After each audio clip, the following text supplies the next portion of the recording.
All, all commissioners are present. Commissioner Clark is via Zoom. Let's see. First up is public comment. I don't see anybody. Is there any public there aside from the chief who's from the chief from Dublin? Seeing none, I'm going to move on to elected officials. Doug, do you have anything? Yeah, Cheryl and I were talking about a facilities equipment repair issue and decided it might be good to bring that to the attention of the commissioners in this meeting. Yep. If you want, I can do that right now or later. That would be good right now. Okay. So the issue is that it has to do with what's called circulator motors. There are 6 of them in total at the facility. 2 of them, Les Bogar has been keeping an eye on. They're beginning to fail. And he is planning to replace them under his operations budget. He feels he's got room to fit it in. He did get bids, 3 bids on these. The lowest came in at 8,000 for both. The highest was actually close to 20,000 from Farrer. But I think because of the shift in the capital budget limits, and Cheryl, if you're on, you could speak to this, moving from 5 to 10 and it being in the midst of that range, that wanted to raise it here. Yeah, and I think anytime we have Yeah, what's going on? Okay, so a couple things here. Originally, when we talked about this a couple weeks ago, the quote that that Doug had was 16,000, and it isn't in the capital budget. It's something that I guess even though Les has been watching it's now become more a need to get these 2 motors replaced.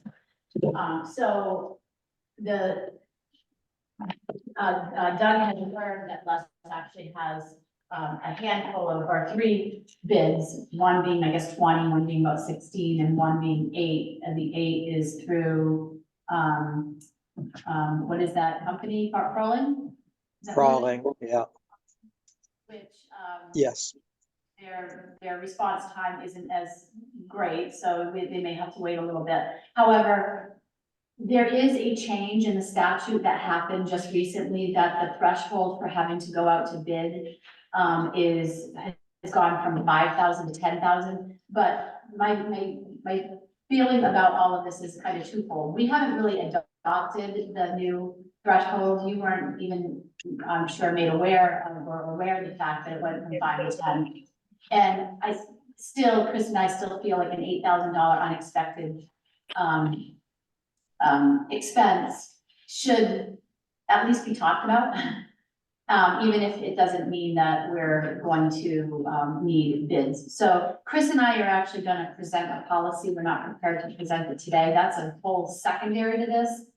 But we did ask Doug, regardless of the fact that they should be able to cover it under their equipment repair line, that it's still at least significant enough to come forward to let you all know that he's got something that needs to be fixed to the tune of about $8,000. What do these circulators do and how many of them are there? There's 6 in total.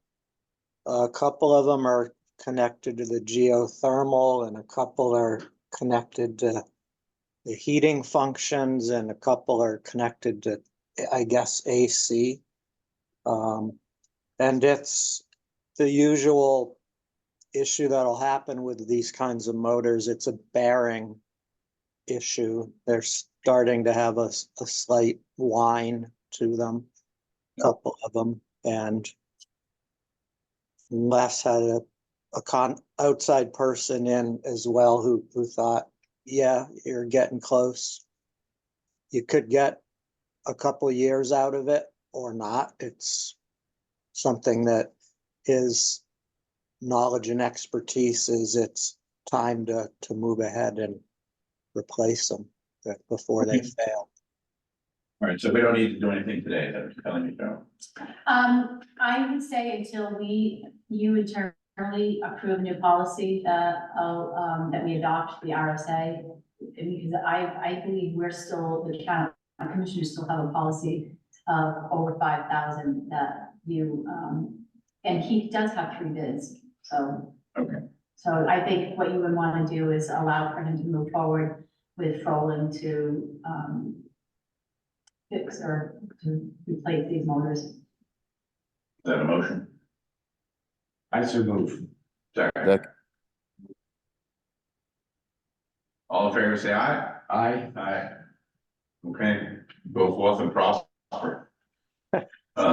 So when we word the policy, are we wording our capital policy with a specific limit? Because we could actually put some language in there that aligns it with the statute, so that if the statute changes, we don't have to necessarily revisit the policy. You know what I mean? Yeah, we can certainly do that. From a standpoint of a large unexpected expense, I would like to see some level of the policy that at least makes it that it's identified to Chris and I or something, because we have to watch Yeah, the yeah. overall budget. Oh, sure, of course. You know, obviously $8,000 is something that we would have expected to be in the budget. Or 15, 16, or 20, whatever it was, and so Right. it still, even anything under 10,000 can be pretty significant. So Chris and I are going to develop a policy. That policy can align to us actually saying that it will always, as far as the bidding component or the, you know, having to come before the commissioners for waiving a bid.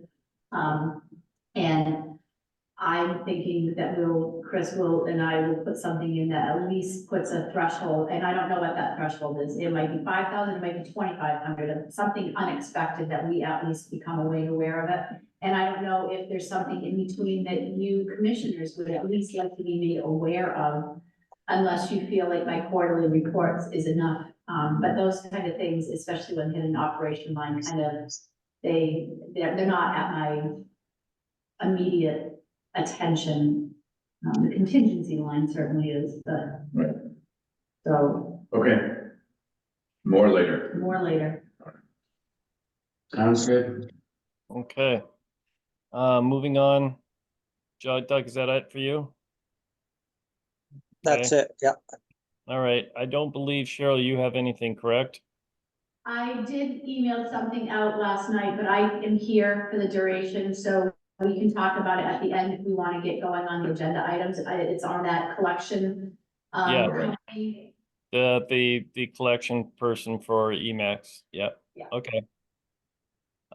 Yeah, I had that underneath my stuff actually that I was going to ask you to talk to it. So, schedule items, master agenda item 1155, 2024 New Hampshire TOA Homeland Security Grant, Suzanne Bansley. Action expected to hear from the Monadnock response team and vote to approve or deny grants manager Suzanne Bansley to submit an application upon award to execute documents and accept the grant for $4,746.84 to purchase uniform for the Monadnock Special Response Team.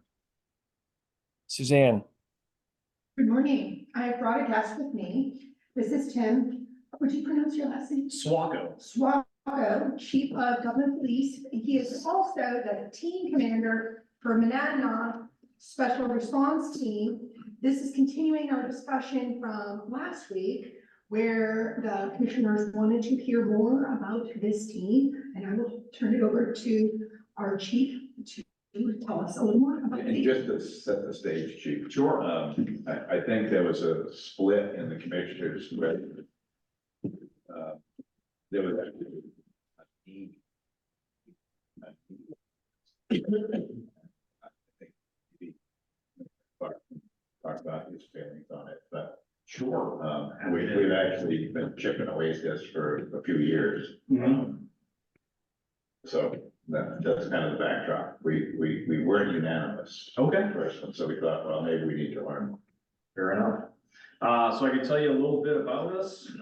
So we were established in 2011, the team itself. We, at that time, were comprised of several more members than we are now. Unfortunately, due to staffing issues and everything else, our team has shrunk over the years. But the goal of our team is to respond to critical incidents in the Monadnock region with a force that is training together, specialized in certain tactics that bring these critical resolutions to a peaceful ending that might be outside the scope of a normal patrol officer's area of expertise. So that's kind of what we do. We currently serve, I believe we're up to 7 towns right now in the Monadnock region, comprised of different members from each agency that of the towns that we serve. What are the sort of incidents you might respond to? So things that we would respond to are barricaded subjects, armed barricaded subjects, high risk search warrants, high risk arrest warrants, things of that nature. And what would be the typical response time to get to an incident? So for us, kind of why we formed the team is because prior to us, the response time was great because of the state police that was responding. There wasn't a local. You could wait 3 or 4 hours. Exactly, because they're coming from all over from the state. So our team can get pretty much anywhere within an hour. Which of the towns, please? Currently, we have Dublin, the sheriff's office, which covers Guilford, Gilsum, and Richmond. I believe is what they're currently covering. We have New Ipswich, Peterborough. Yep. Who I forget, Jaffrey, and our outlier is Mount Vernon. That's Bard. Yeah, it's near Boston. Oh, okay. The reason they're on the team is the chief there was originally on the team when it started. We were switched together, so that he's just being. So what's the connection or the relationship between what it is that you do and say what it is that Keene does? So they have kind of a swap. Very similar, yeah. So our capabilities are a little less than Keene's, but we often assist them with their missions as well, because they don't have a large force either. Oh, that's interesting. Yeah. Do you know how many? We do a lot of training with them. I don't know what their current number is at, but I know that they've had several people leave over the last couple of years that were integral parts of the team, so. Where does the training take place? Nope, so so the basic training is done through the NHTOA. It's a 80-hour course, SWAT 1 and SWAT 2, for anybody who's coming on that wants to get onto the team. They go Okay, tactical officers training. Yep, tactical officers training, which is like a basic SWAT operator school. So you learn all the tactics and all that. Our training is continuous. We train twice a month, and it's at various locations. We do a lot in schools, office buildings, obviously out on the range, but we try and mix it up to get into all the communities and move around. Terry, do you have any questions?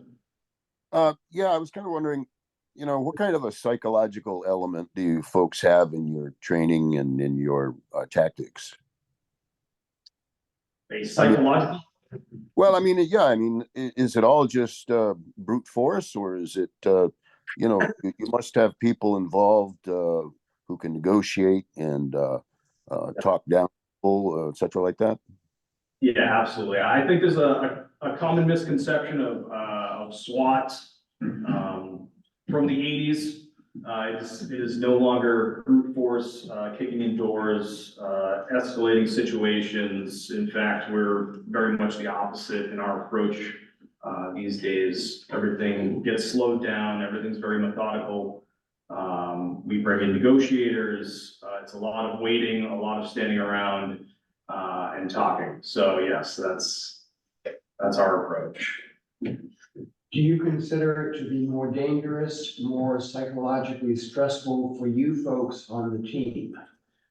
Depending on the situation, absolutely, right? Because a lot of times we're dealing with mental health issues with armed individuals that you just really never know what their mindset is. So yeah, I would say it can definitely be more dangerous.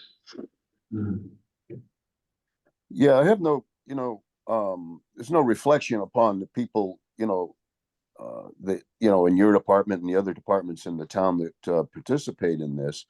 I just like to go back to, the origin of this Homeland Security effort to, originally it was to combat terrorism, which was heightened, you'll all remember 9/11.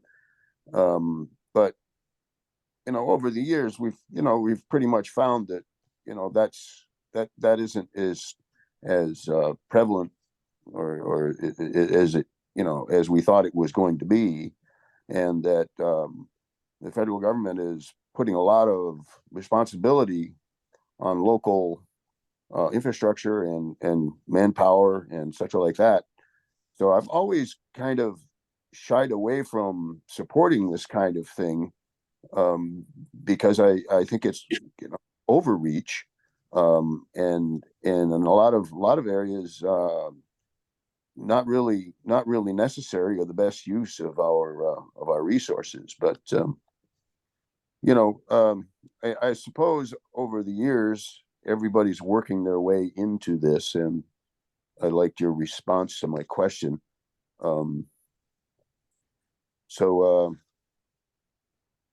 Yeah, okay. Do you see any association, either Terry or Chief, with the rise in gun violence as perhaps a more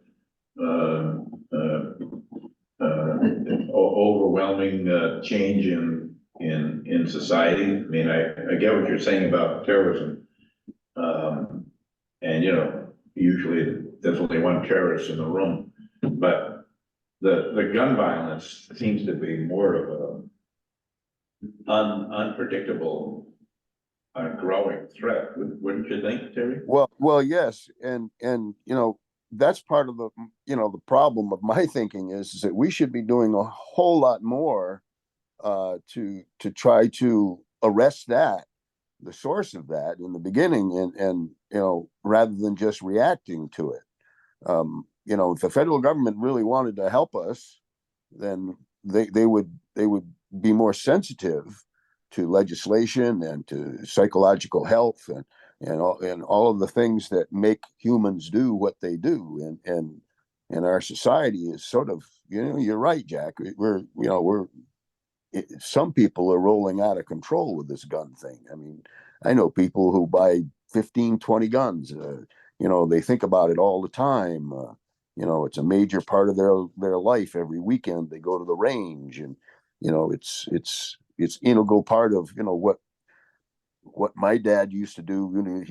He'd go fishing, and now a lot of these guys are just out there, with their guns, and it creates this mentality that I think that we need to do something about rather than just arm up.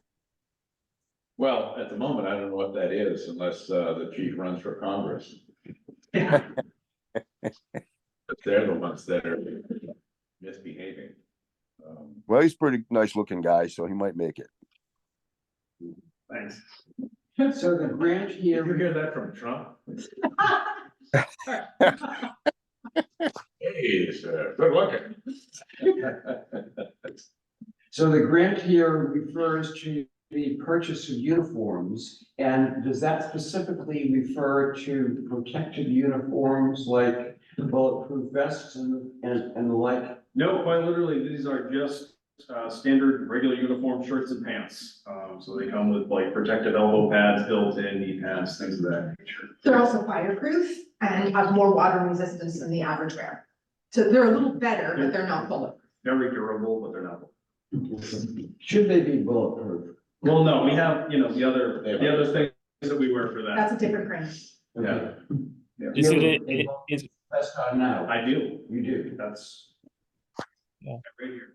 You wear that all the time? I mean, not when I'm sleeping, but yes, whenever I'm working. Okay, even in the summertime? Yeah, yeah.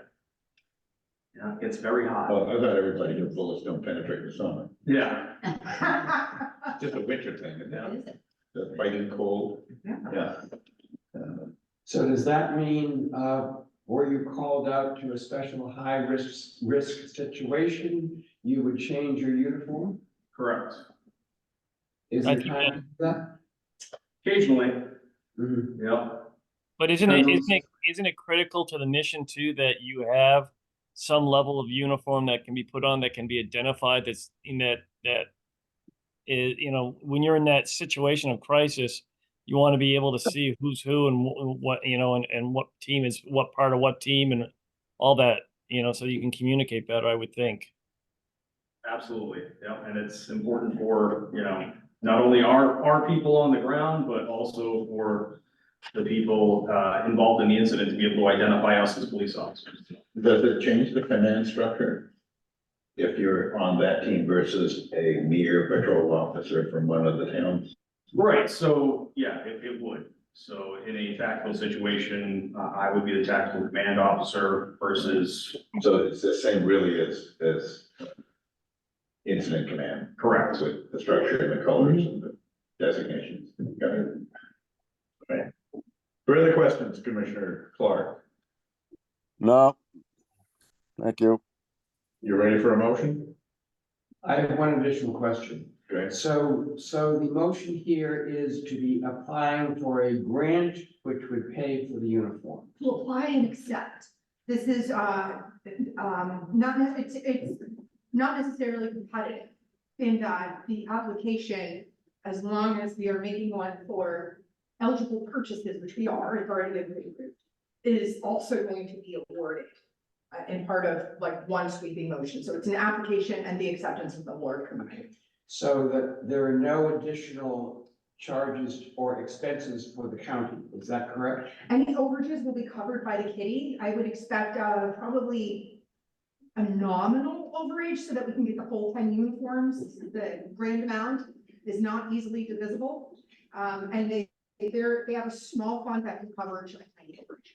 In that context, I so move. Well, no, I'm not going to second it, Jack. Okay. As I said, there's, I have no, no problem with the people that we have, but I just, in good conscience, can't go along with anything like this. I think it's all madness. Okay, I'll second the motion. Commissioner Wasmac, Aye. Commissioner England, Aye. Commissioner Clark. No. Okay, and just so the motion passes, and Chief, just so you know, I normally don't sit in my house fenced down with a hat on. I'm usually in the meeting in person, but I'm homesick today. Nobody believes that. Yeah, you look like you're having a rough Valentine's Day. Yeah, I Drink am. lots of fluids. Thanks.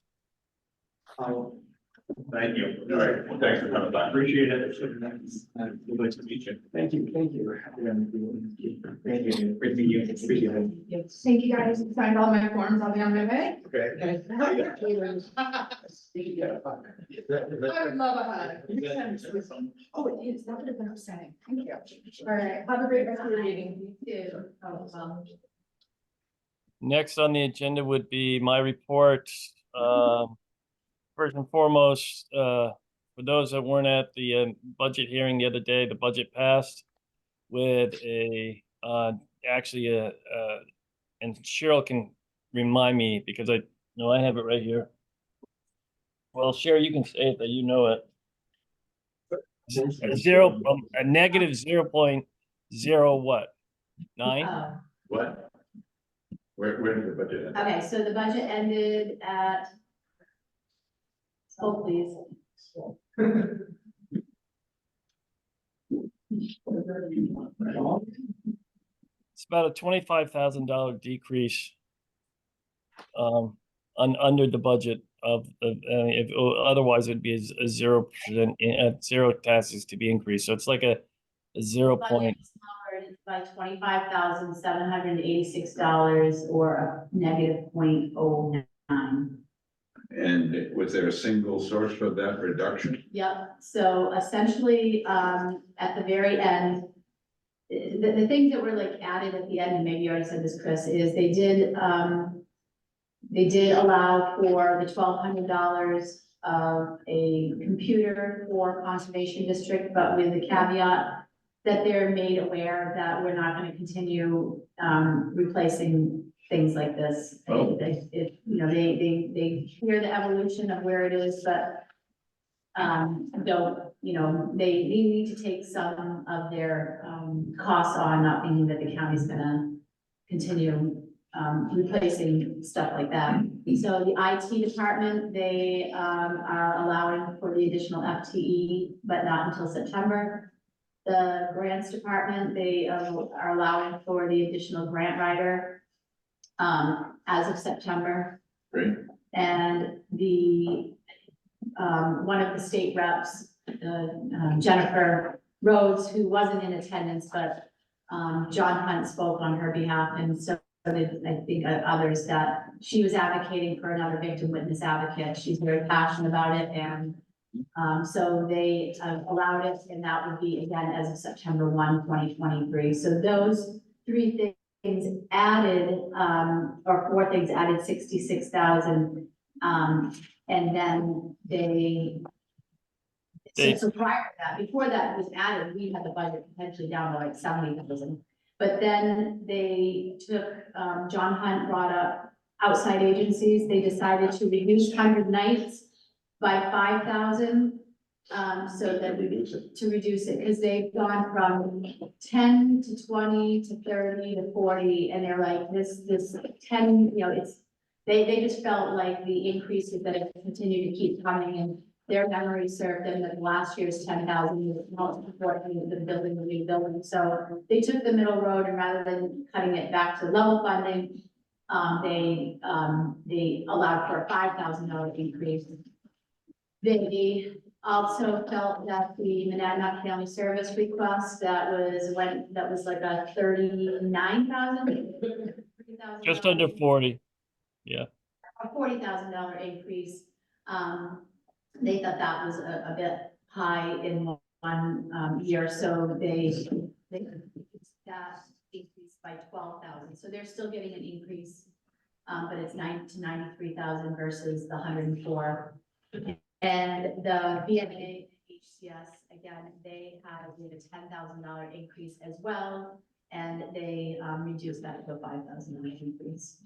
So, So they got increases, but they didn't get the level that they asked for. And the MFS one, you know, we just had to remind them, because they were going to, they want, well, at least John was pushing to cut the whole thing out.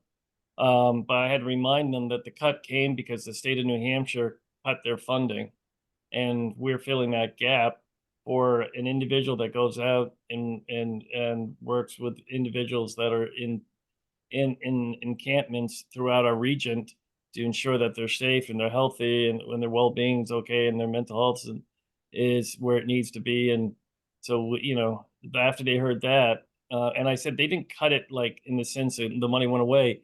They sent that money to Manchester and Nashua, and just didn't fulfill the gap over here. So, you know, they understood that and they appreciated it. So they gave that percentage. You know, the ironic thing is that apropos of Terry's comments, we're all concerned about gun violence. The very thing we could do is address mental health. And you get this sort of reaction.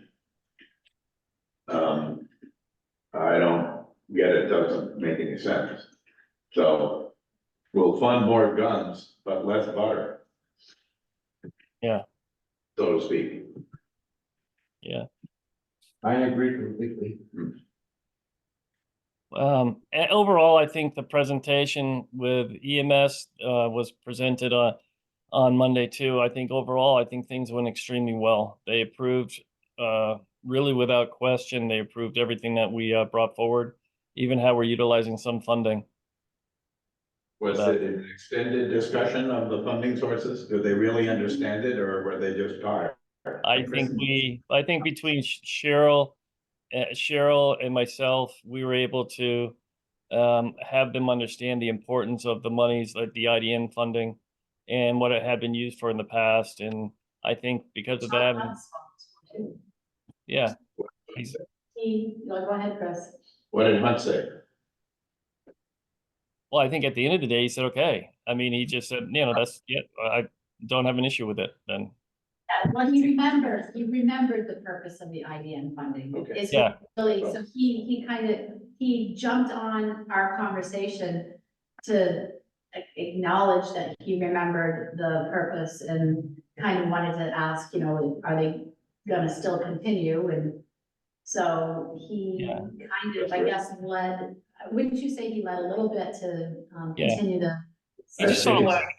he sort of let it go. I mean, it was, and it was great because I think what we did is Cheryl led off, said some things about it. Then I talked about the language that was used to get the transformation waiver, that the 1115 waiver, and to get the monies and how much it was over 5 years and how that money was going to stay with us, and the purpose behind it. And then I quoted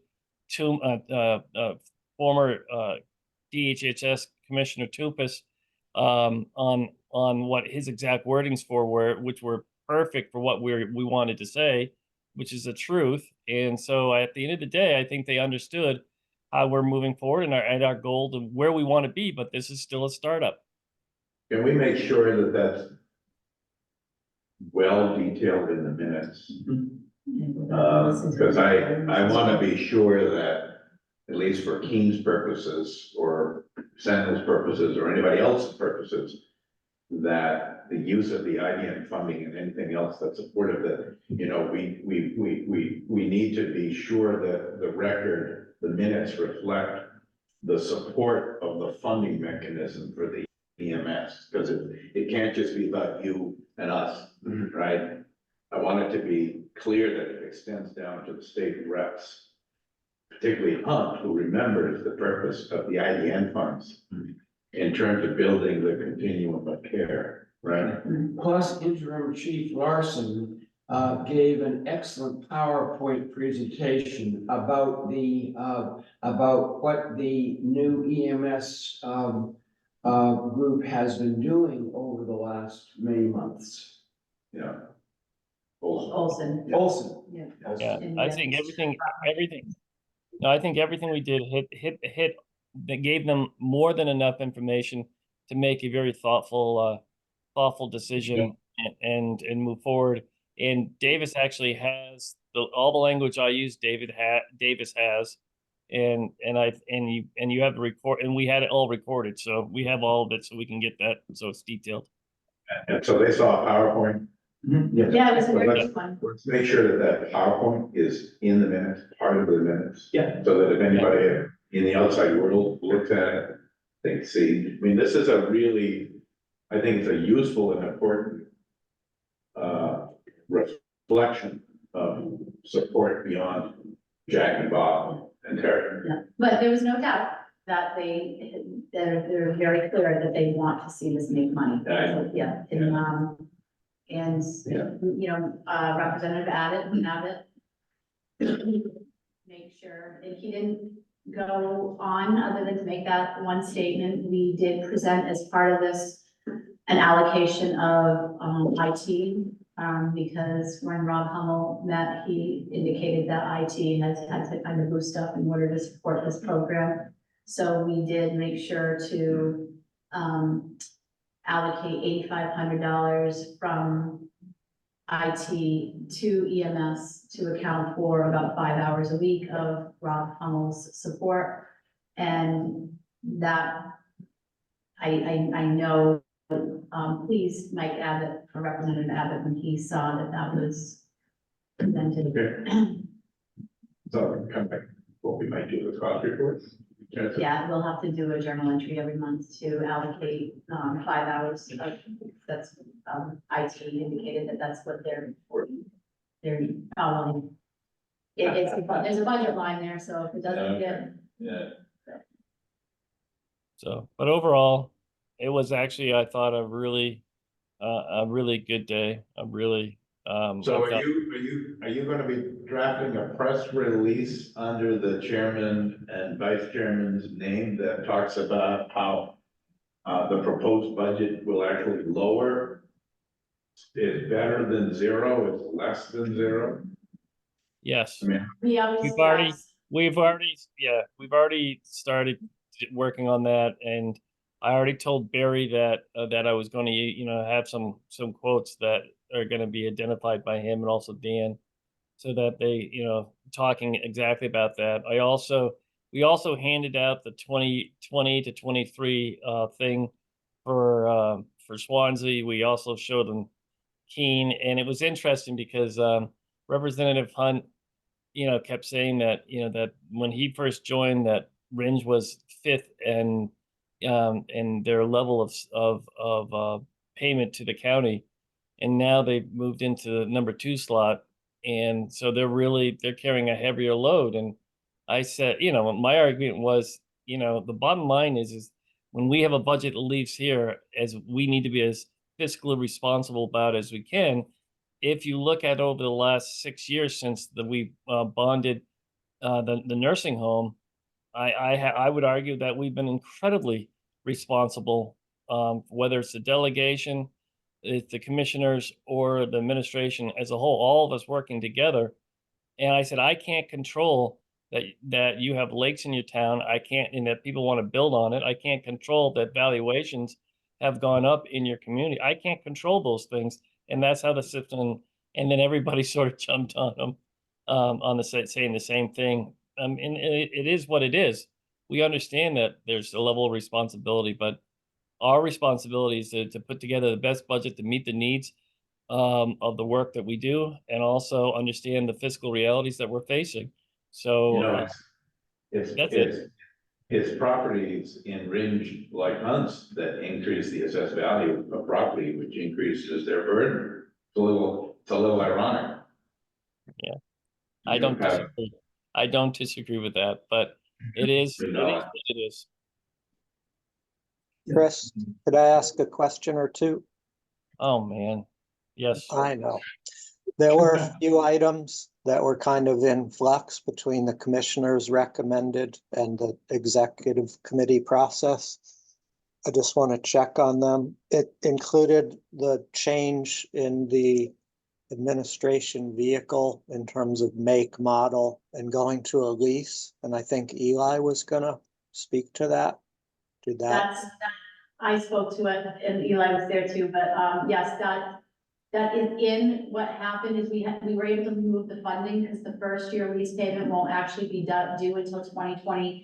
However, I made sure that they recognized that it was very clear that they needed to at least approve moving forward that you will be leasing a vehicle, and that it's just that the funding, it won't be needed, and they totally all understood that, and, so, yes.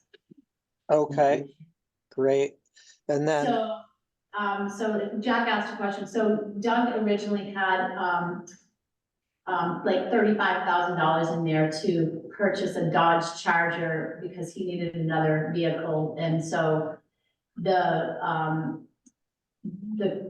what ended up happening is there was some discussion about that, of course. Dodge Chargers weren't necessarily available anymore, but what happened was Eli was able to reach out to the company that he's leasing his vehicles from, and was able to get a quote for a Ford Explorer for Doug that on a lease versus an outright purchase, to the tune of about $15,000 a year for the lease, and 3-year lease. But the company's dealing with the first payment's not due until February 2025.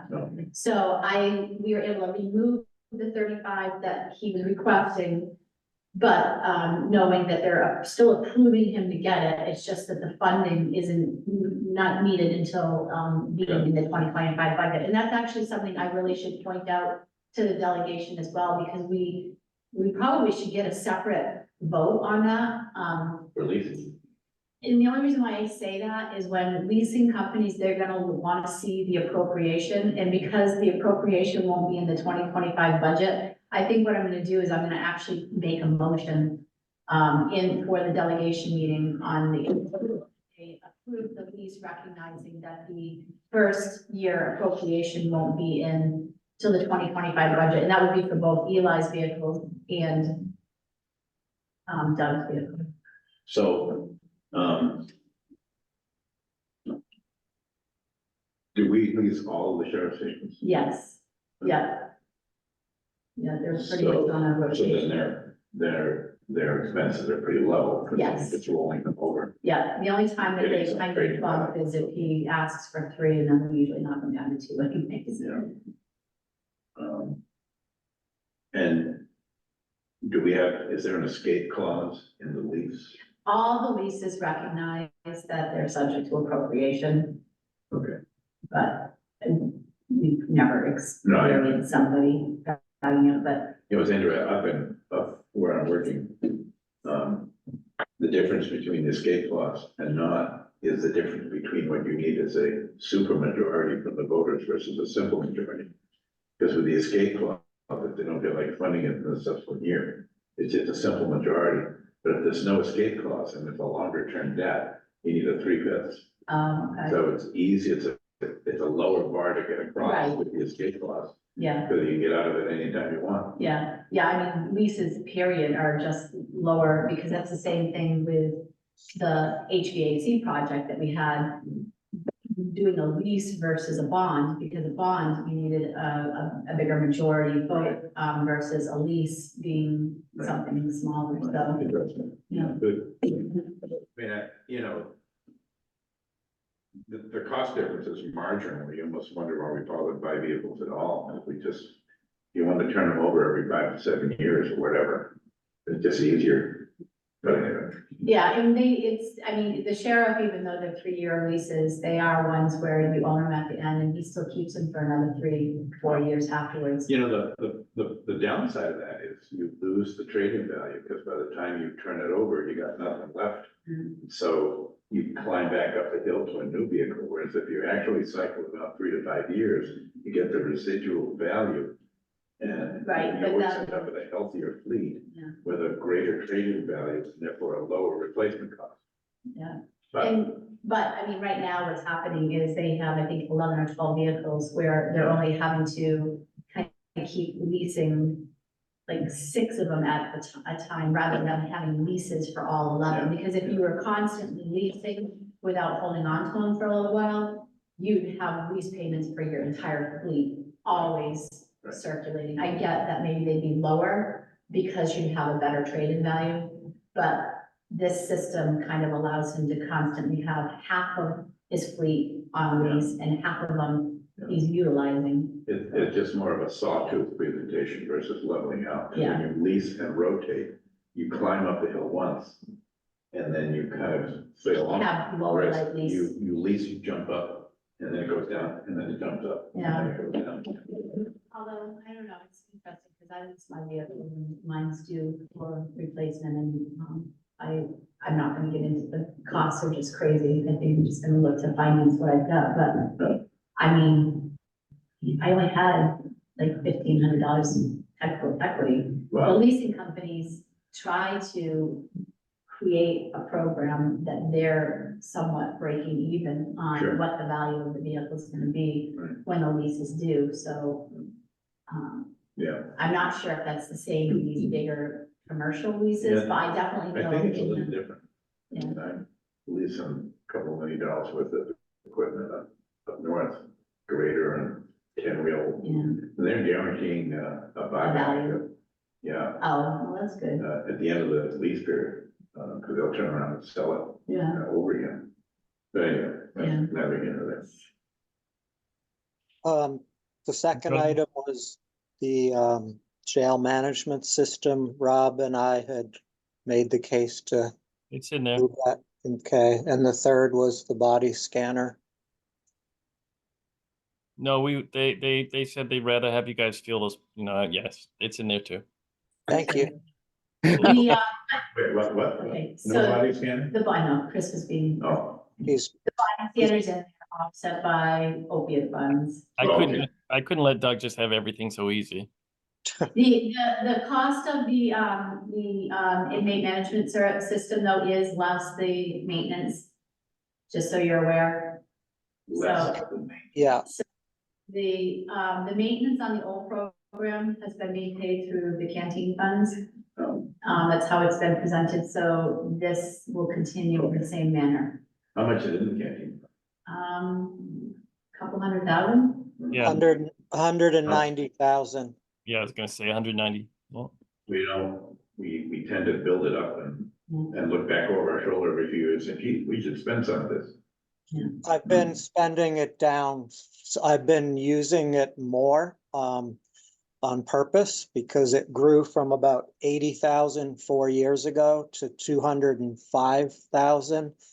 And that didn't feel responsible to just have the money sitting there, collecting it off commissions and not turning it back to the benefit of the inmates. So we've come up with several more programs and things that support the inmates as compared to what was in place a few years ago. And my goal is to kind of be at level spending off of it, but still got $190,000 in it. What type of things do you spend for the inmates, just out of curiosity? What What kinds type- of, Drugs. everything from replacement games, cards, basketballs, things they have activities for. We Okay. pay our inmate barber out of it. We pay inmates to work at that nominal rate of $4 per shift that I started a couple of years ago. We're paying for driving services out of that. So inmates at release are the main things. Curriculums, workbooks, and psychoeducational materials from our substance abuse and mental health services programming. Those are the bulk of it is in those areas. How much, is there an average amount that we pick up each month through these commissions? Do you know? Kind of roughly. I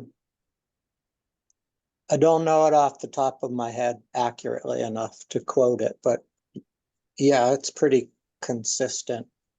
It's like, must be between 1,000 and 2,000 a month, What's the that? commission fee to the, Yeah, it's more than that.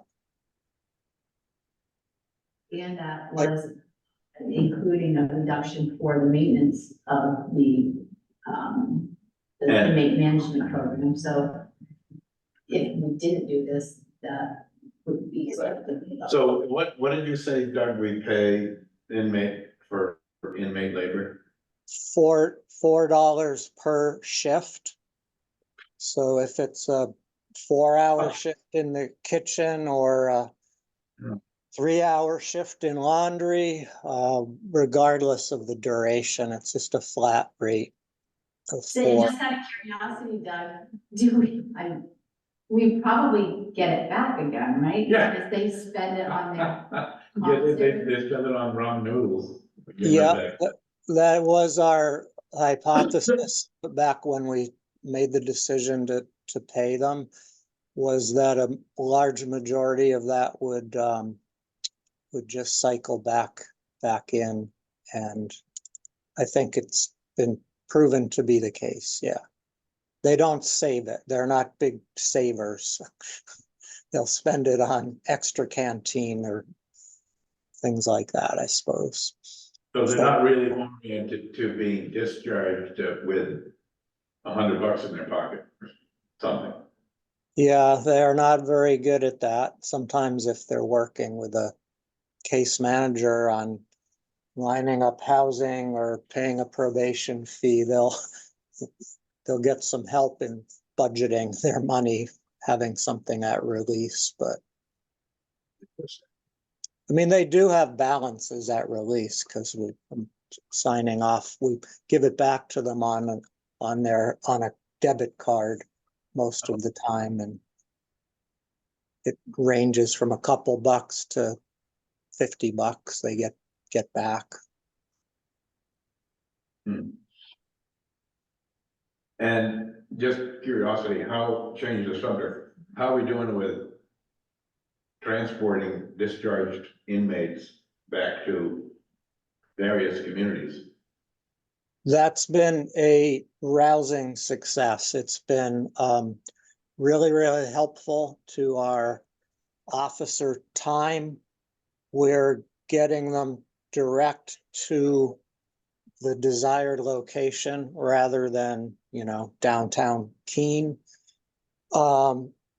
We've also begun to use it at times to ensure safe travels to treatment programs that are court ordered. And we spend about maybe $800, $600 to $800 a week on that, something like that.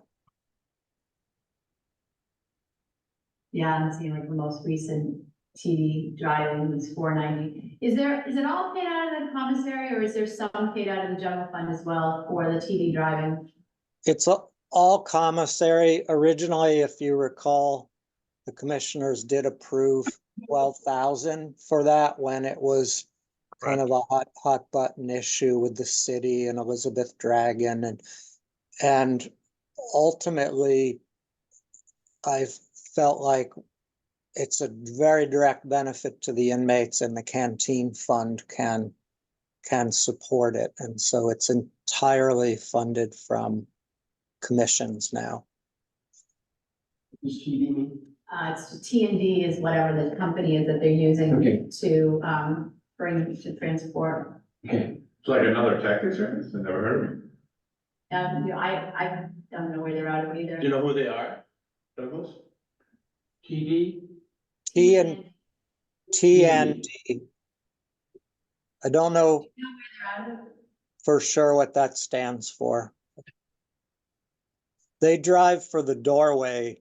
They do a lot of driving for the doorway, and they just proposed actually lowering their rate and making an exclusive contract with us, or at least giving them the first option, and they may be hiring a driver between the demands of the doorway and the jail.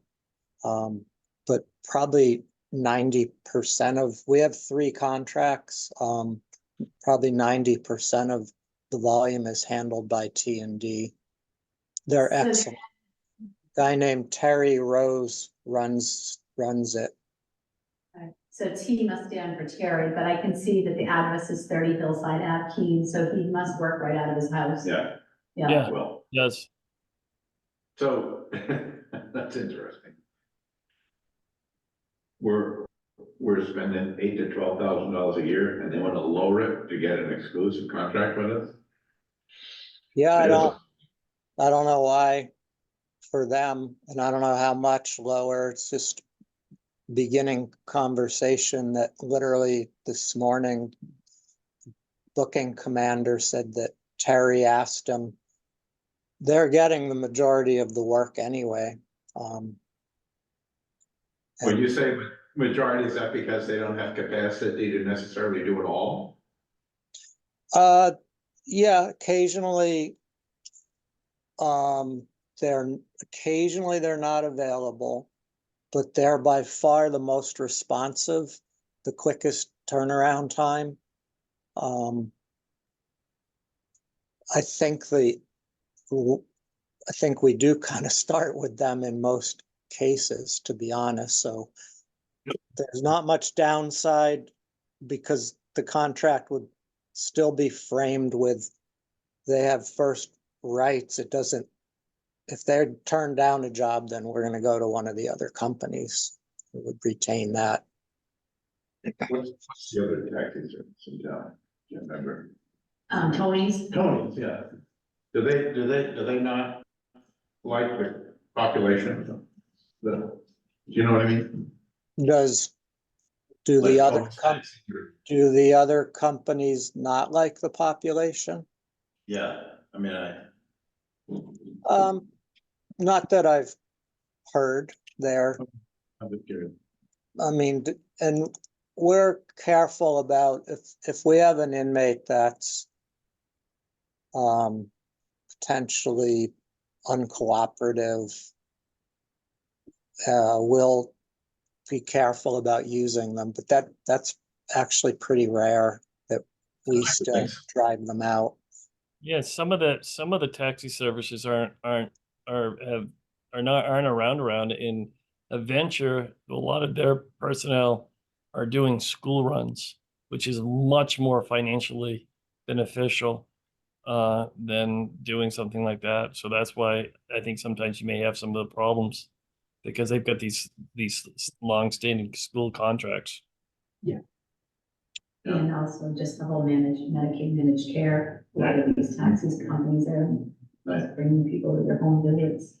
All right, thank you, Doug. And to answer your question, the average deposits revenue coming into the fund per month looks to be about $4,500 to $5,500 a month. And our outflow adjusted now is greater than that, less than that, or about the same? When I began a concerted effort to increase our spending, we were at, which was about 8 months ago, 6 to 8 months ago, the balance reached the highest level ever, and that was 205,000. And it's come down to 190 in 6 or so months. So I'll start to look at prioritizing the funding, and some of that was we were using the driving service maybe with not enough discrimination about those that had family or friends that could bring them to treatment programs. And that historically was all we had when I was the case manager. And I think our case manager was using the driving service a little excessively.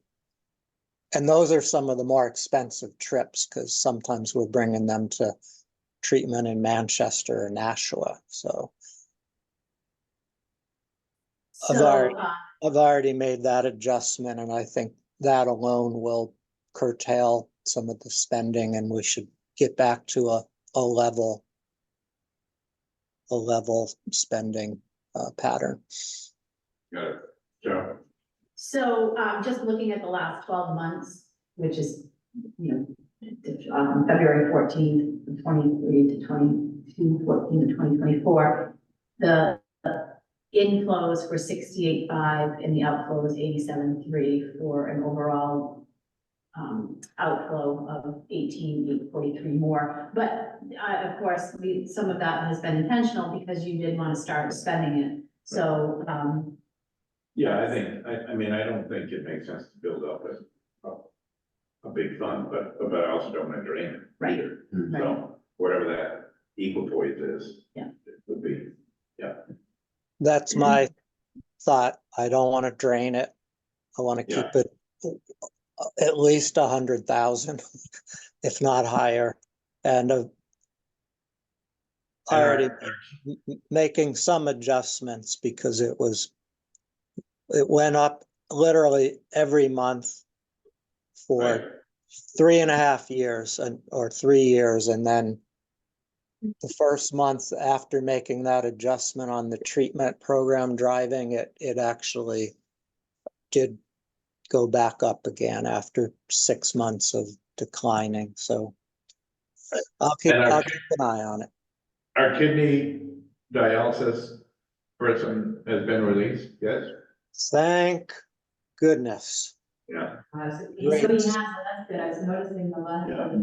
Yeah, he went to the prison where now that he's sentenced to be, they'll probably release him to some kind of a community corrections status, I would think. But yeah, he went about 2 weeks ago, maybe 3. Doesn't sound like he's really safe to be released, honestly, but least it's not around here. Yeah, I was wondering when I saw those bills come through this week, I was thinking, God, haven't we had him here for a long time? And isn't it only supposed to be a year? A long time. Saying it was about 8 months. Yeah. All right, I'm gonna keep on moving on. I'm gonna keep on moving on. Heard from Winchester's Economic Development Committee this week. They have a HUD grant that they're working on. You know, they have the industrial park down there. They have some interest with some companies. The HUD grant is taking longer than what they thought it was going to take to get it in, and within the HUD grant is administrative costs. And they asked if there's any way that we could help them fiscally with administrative costs. I said I would reach out to people, but my feeling is that at this point, if you remember, we did give them two $20,000 checks from the American Rescue Plan funding. And there is no grants out there that really address administrative services. And so I have the burps, and I'm always worried what the burps are going to lead to. That needs- And the You could always turn off your video if you're gonna puke. Remember, remember, you're being recorded. I understand. I understand. I'm trying to think, all right, I gotta do this, and then I have to do that. But the so I reached out to Southwest Regional Planning Commission, I reached out to Suzanne Bansley, I reached out to Medic, and they all agreed with me that at this point, you know, first and foremost, what they should be looking to is their own town to see if they're doing this on behalf of the town to strengthen the town should, you know, ante up. I mean, they're looking for $7,000 to $10,000. I get it, but it's you know, it's really, I don't know where the Well, what let me ask you a question. What are they doing with these HUD funds? they're helping develop the continued development of the industrial park they have down there. They have one business that's coming in, and they have some others that may be interested. So they're doing it. I applaud them for their efforts. I just don't know how we can support them. And when they say administrative costs, I don't know what that means. Means that they have an executive director, and the funds are drying out, so that the executive director won't have funds to pay her salary. Okay. And how much money are they looking for? $7,000 to $10,000. 7 to 10? Yes, She's part-time still, I believe. But is the HUD funding assured? it is. Yes. Is there any reason why we couldn't loan them $10,000? Do we have that ability? I Could don't we- know. I would love to say we'll give you 5. If we're gonna go down that road, I'd rather say we'll give you 5, and we're asking that you ask Winchester for the other 5. You know, Where would the 5 come from? I don't I don't know that. I've been saying all along we weren't doing anything, but if we go down this road, I would struggle giving them the full amount without making the town that they're doing this for any, you know, liable for some portion of it too, unless I'm looking at it wrong. Well, They need to get an appropriation. uh, details. No, I just. No, I know, I'm just trying to, Look at the cuts that they just made to outside agencies. yeah, I'm just trying to find a way to, So if they don't, if they lose their administrator, then they're not going to be able to continue with the grant or the work that the grant is going to provide. I would think that somebody like Mark Teagan would have to step back in and take on some of that responsibility. But I'm not sure. Right now it's Jessica Moore. I mean, I'm just trying to process whether there's a way to improve the relationship between Winchester and the county by this small token of support. I mean, you know, we talked about radically rural and throwing some money at them, and other folks, I'm just wondering, in terms of economic development and that sort of thing, is there some way that we can construct a mechanism of helping them somehow? Is there any connection with Hemingway funds? Well, that's what I'm Because wondering. Hemingway funds, you have total part one. Yeah, I mean, that's why I was asking about what they're gonna do with these HUD funds. Is it simply economic development, or is there any housing? Right. There's a degree of housing with the business park, I believe. The business park has housing, so workforce housing Yeah. sort of thing. They want to build, the goal is to have on-site housing for the workers. That's part of the whole thing that they're putting together. There was at least 100, I think they were discussing at least 100 units. I don't remember the exact amount. What's the income level of the housing that they're contemplating? Do we know? If we can identify a mechanism to support affordable housing for some income level that we could rope in with Hemingway, I think it's a nice overture, frankly. Because we haven't necessarily always had a strong supportive relationship with Winchester, not that we ever needed to, but I think as we move down the EMS road, it's not a downside to help out one of the towns. Let me just give me 2 seconds. Well, I can ask that question if you want. Well, I think if Or you can, if we can, you can give me authority to look, I'll look into it and I'll come back to you next week. well, I want to legitimately be able to justify that the use of the Hemingway would be supportive of the purposes that the fund was created, right? So it isn't necessarily to bring a business into town, but it is a way to bring employment and housing to people whose income otherwise wouldn't tolerate stable housing. I'm just making that up, but that would be a legitimate extension of the purpose, it seemed to me. What I'll do is I'll reach out to Jessica and it's Jessica Wright Moore, and ask those questions of her, and we'll bring that back to you next week. And I'm also wondering if, depending upon the amount in the Hemingway fund, whether we couldn't, perhaps later on, replace the money to 100 nights that the delegation will remove. 100 nights or MFS? Well, maybe either one of them. I don't know, I'll stay out of that, I'm not a commissioner. I know you all have a big working relationship, so I don't know what's undermining. But that's, Well, as I say, maybe we bring it up later.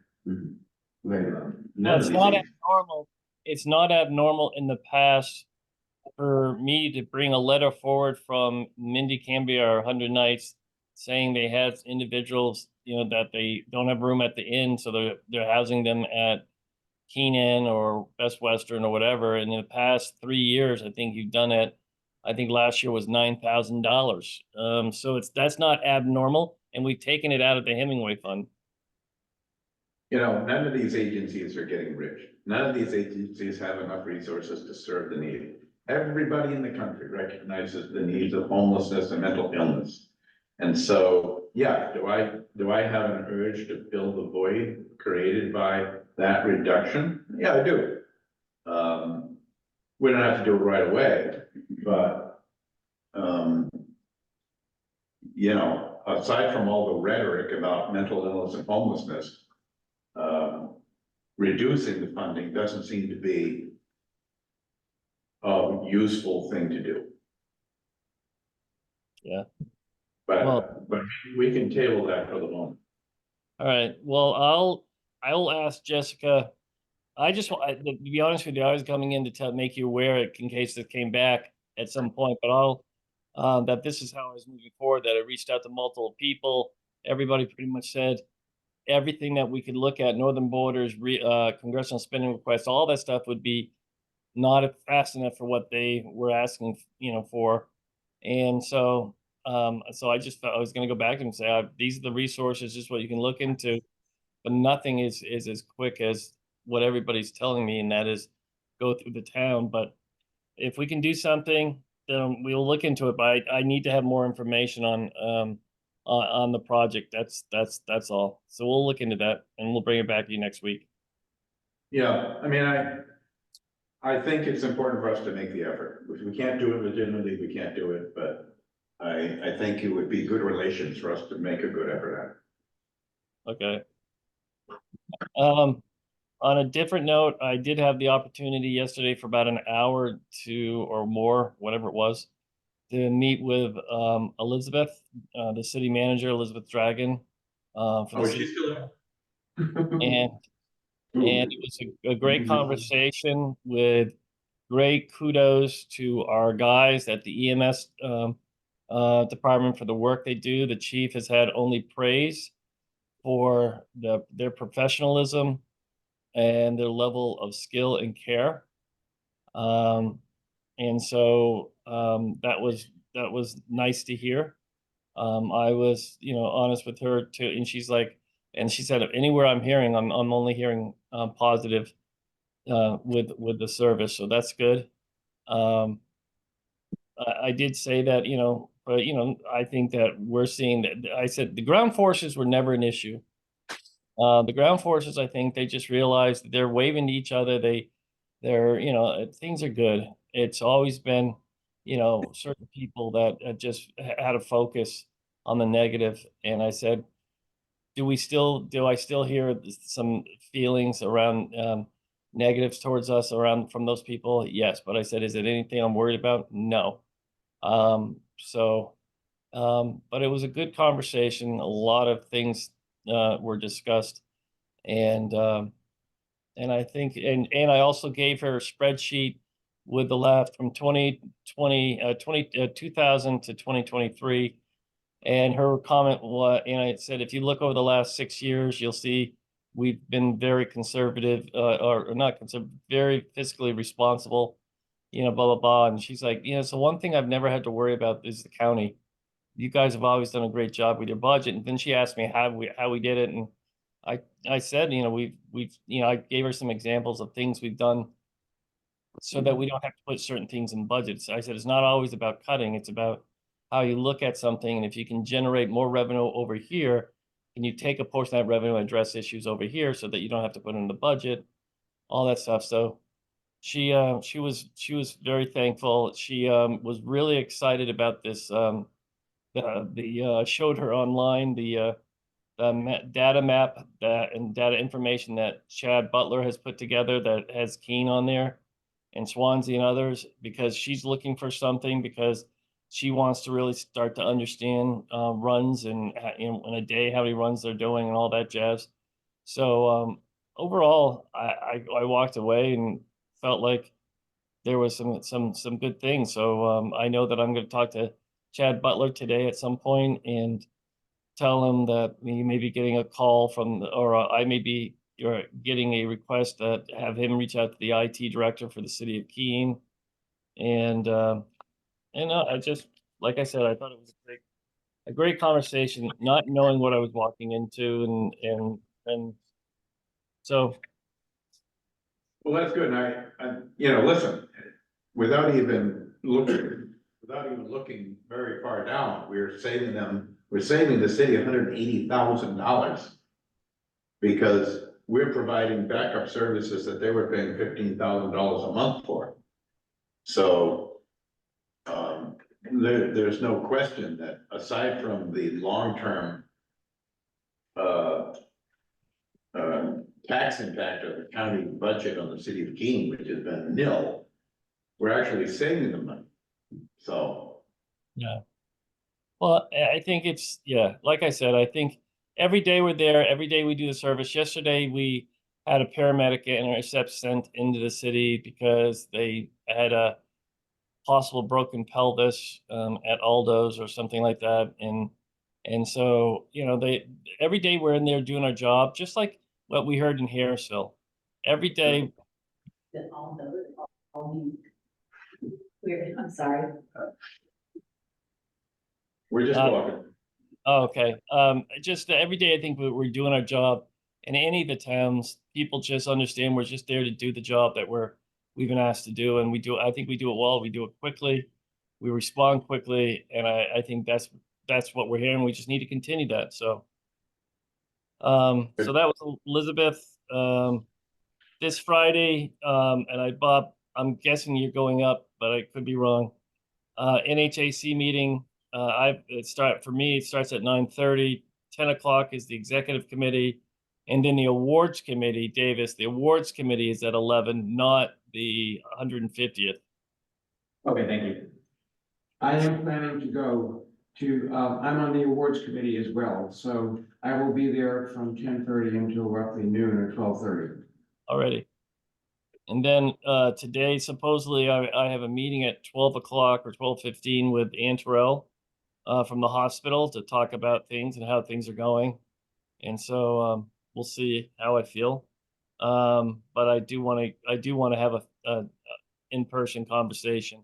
And one of the things I have asked Chad McMurray to do is I want him to start having bi-weekly meetings with Ryan, because she's the center point for all the services. I'm talking with Ann. The doc is doing the doc stuff and that stuff, but he doesn't have the day-to-day operations that Ryan does. And I said if they can have a relationship and meet on a regular basis and put things, you know, and work through things, I think it's going to be healthier for all of us that are involved. And they like that idea, so we'll see. Great, okay. Cheryl, do you want to talk about the collection?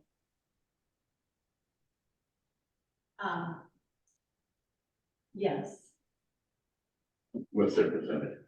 So, I don't have that. I did actually email, what's his name, Dennis Allen, to see if he had that level of information.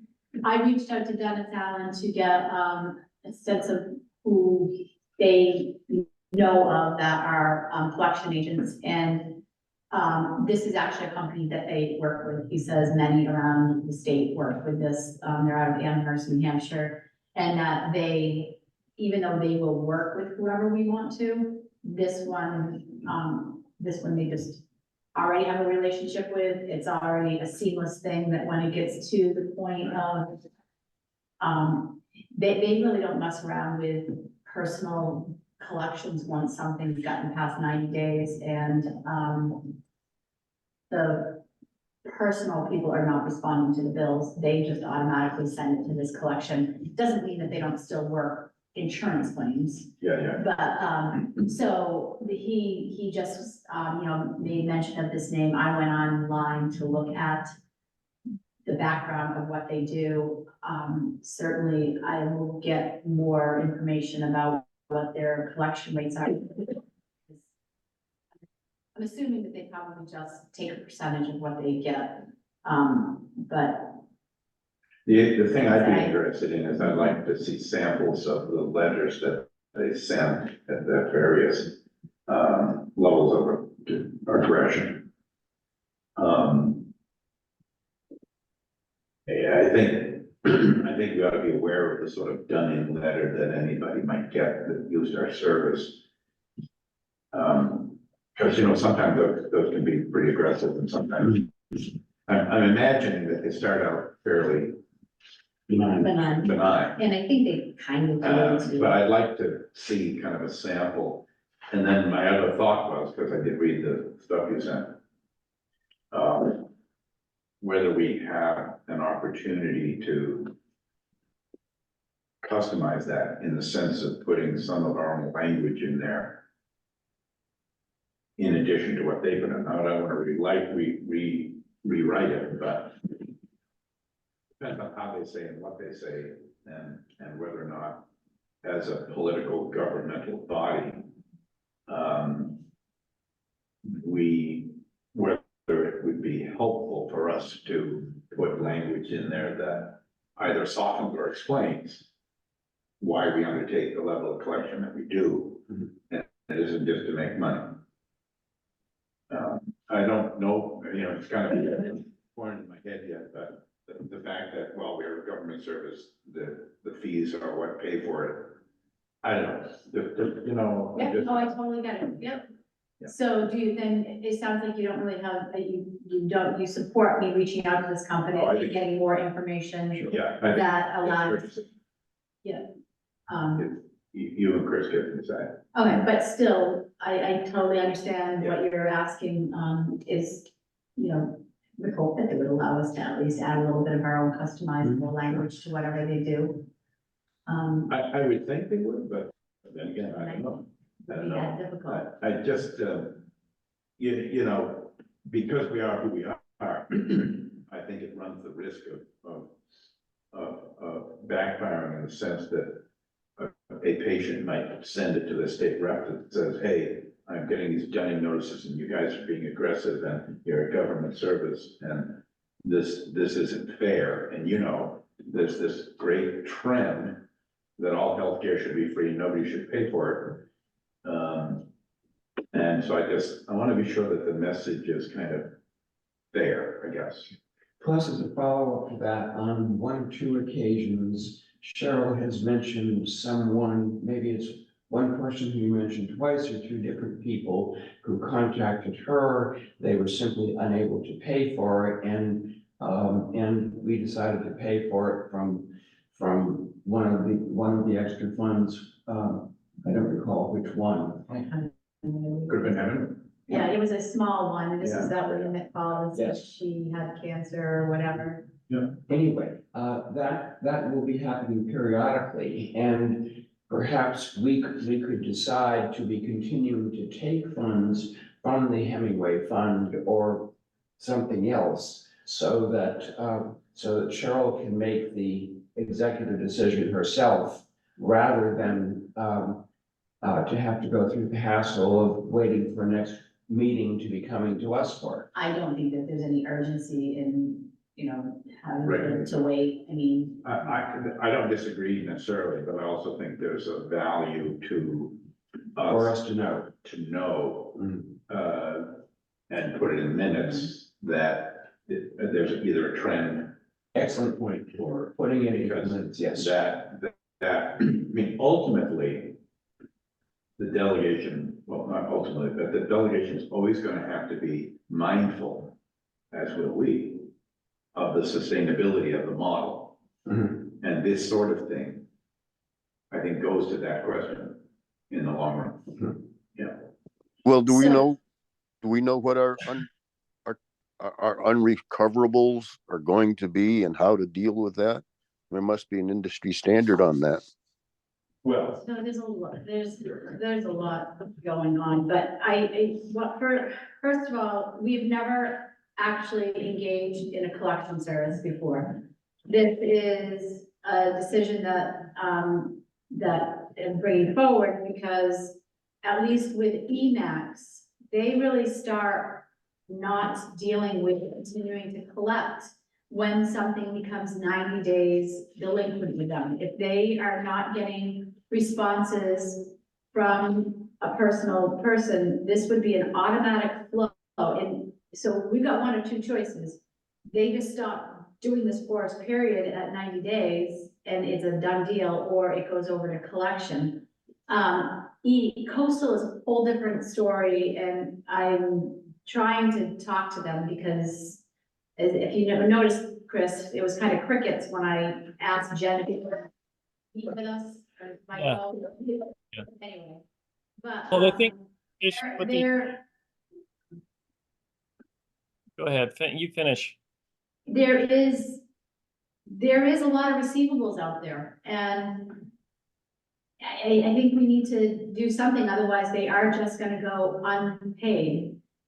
If you read the collection services of this particular firm, which of course I can find out if we have the ability to customize, but they say new accounts entering the collection service which would be shortly after 90 days of no response at Emacs, receive an initial dunning letter on the first day explaining the debtor's rights, and an acknowledgement is sent to the client, meaning, so we would get the same letter knowing that they have then sent the initial dunning letter out to somebody. It then says on the 15th day, so 15 days thereafter, they're gonna send a second dunning notice. Their system's gonna automatically do that. And no payment or dispute has been received for the account. Okay, that would happen on the 15th day. On the 30th day, the account is distributed by the system to an assigned collector for a phone call. So now it's no longer the system just pushing out letters automatically. Then somebody, a human being, will actually make a phone call, and load it onto the debtor's personal credit file if applicable. I don't know what that means by if applicable. Maybe if it's that they're not getting any feedback that would suggest the person's willing to make a payment. And then it says any accounts that have not been resolved by the 75th day will receive a third notice in conjunction with a phone call. And then accounts that have not been received by 130 days will also receive a final demand notice. And I'm not sure what the final demand notice means, other than that perhaps maybe they just now got something that's permanently on their credit file that has said that they have not been, that they have a credit, a debt out there. So, once we engage in something, whether it's this company or another company, things are gonna start moving along. What I need to find out is if we have the opportunity to tailor some of these automatic letters that go out, because once it gets to the point that they're not acknowledging to these automatic system letters, that's when people start making phone calls.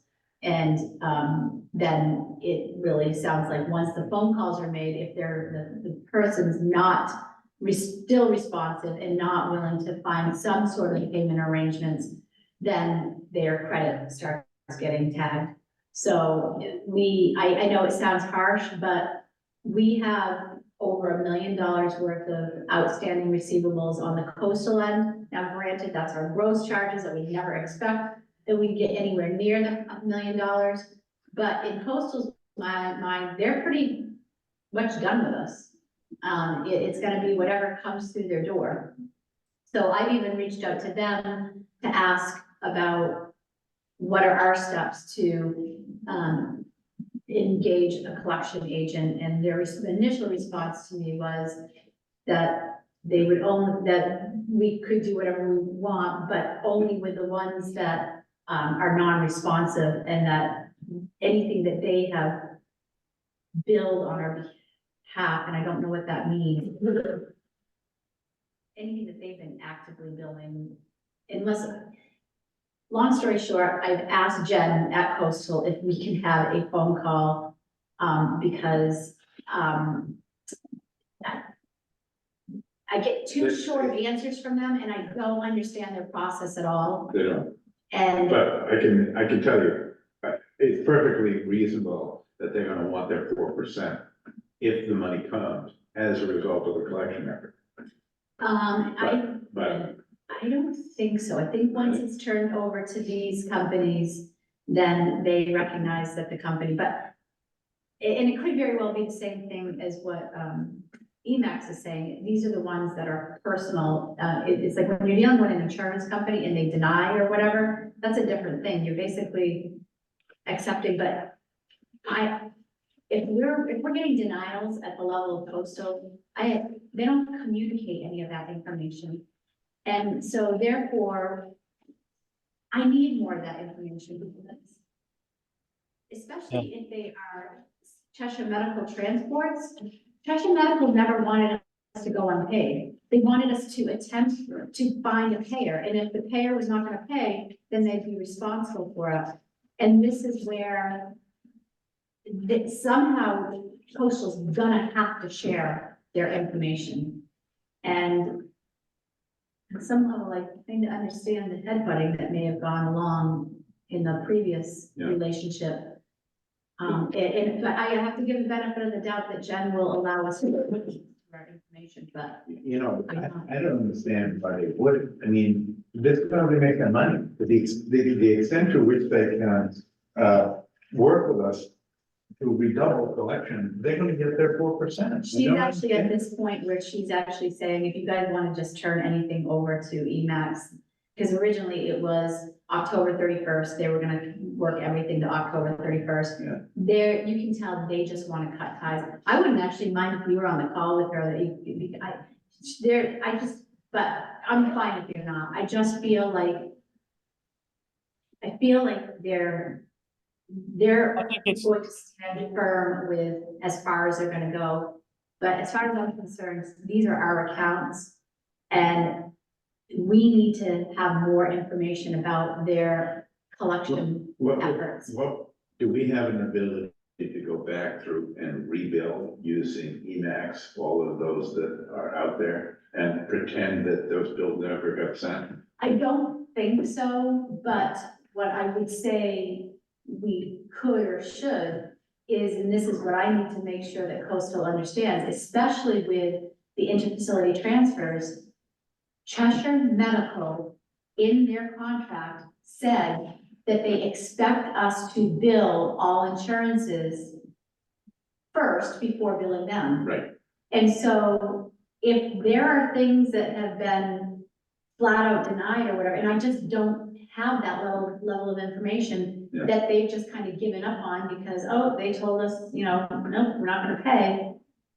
Then that's where we need to now bill Cheshire Medical. Mhm. So whether or not Coastal wants to do that, or if they just want to give it up so that, I'll even bill Cheshire Medical for those things. You know, it might make sense if we can get any sort of idea, and I know that that's the issue. Which ones are ultimately rejected by insurance and therefore arguably the responsibility of Cheshire. Mhm. If we can get a broad sense of that, maybe we amend the agreement to say, listen, let's not chase the rabbit's hole of insurance rejections. Let's just set up a monthly stipend that Yeah, looks similar to that and keep it simple. and I think. Unless EMAX is better able to tell us that information, but the problem is, you still got $1 million behind you that you can't see. Yeah, well, I would say the think- $1 million, it's more likely, really like 300,000, but But still. even that. Go ahead, yeah, Chris. but I think it's twofold for me. One is moving forward, we want to do whatever we can to have the ability to collect as much of the monies owed to us as we possibly can. EMAX has worked with this, has a strong relationship with this company. They like how they handle the situation. They're New Hampshire based, and so that's good for us to set this up on this side of it. And we're very comfortable with our relationship with EMAX. They've been very open, very helpful, and very thoughtful in how they presented things to us, so they understand that we're learning as we go here. And so it's been great. And when we worked with the hospital, and I think his name is Gary Wood, who's the billing agent for the hospital, he said that he has a great relationship with Dennis too. And he was very appreciative of us working with. It's not the norm all the time for him to have this opportunity to meet with as many people that were on the call. And then the flip side is we're going away from a company that we chose to make a decision and they understand that. So it's on some levels, I feel like they just want to move on, but we have to make them accountable as best we can. And so we're going to have further conversations. And if a collection agency can collect a few more dollars from every penny counts at this point. If it's $300,000, that's $300,000 that we need. And so I think we're setting up for the future well, but we're having to deal with some just difficult situations from the prior company. Yeah, it's at the point, it's like, we're trying to continue on our end, keep sending information that we get to support Coastal, and so at times we get money that we don't know. We've always relied on them telling us if who it's for, because we don't, there's so much we don't see. And they have a portal we used to have access to that they've cut us off from. And so it's like Linda's just trying to do her job, and when she does her job, she gets a response back from Jen saying, "Hi, Linda, this detail will be on the end of the month reports that we send you." In other words, don't keep asking us for it. And if you are urgent, you can contact your new vendor, as they will have the information. Lisa cannot verify payments daily for you, which isn't daily. She asked her once, like every 15 days. This is not her only account, as we've discussed in the past. We do have access in Payspan, so there's no need to scan us those remits. Isn't that just snotty? It's just freaking snotty, and it just, I mean, for somebody that owns a company, I mean, we never left them in a snotty way. I mean, we never, you know, it's just, and so. No, it's unfortunate. Because you might think that they've redoubled their efforts on all this stuff, because that is how they make their money. I don't understand how you can sit there and you say, we got this, we got this, we got this. Well, we don't really have it because we can't bill and we can't collect, and there's $1 million out there, and we're gonna get 4% of it, but we're just too busy. We have other accounts. I mean, I don't understand it. It's not a logical business model. Sit down, shut up and wait, we'll get it to you. Yeah, yeah. I mean, this reminds me that is absolutely unrelated. Went to the Indian restaurant a few years ago when it was across the courthouse. We sat there for an hour while there's arguing and screaming out in the kitchen. And we complained, and the guy said, "Hey, I know how to run a restaurant. I've run many restaurants. This is great. I'm really sorry that you're unhappy. If you don't want to be, you don't have to be here." So we left. Fair enough. But he was absolutely perfect. Meanwhile, we waited there an hour, and you could hear the screaming in the kitchen. But he had it all under control. He knew how to run a restaurant. He'd run many restaurants, and somehow this was our fault. It was bizarre. It was bizarre. I can't believe you do that, no, Jay. What did you I know. order?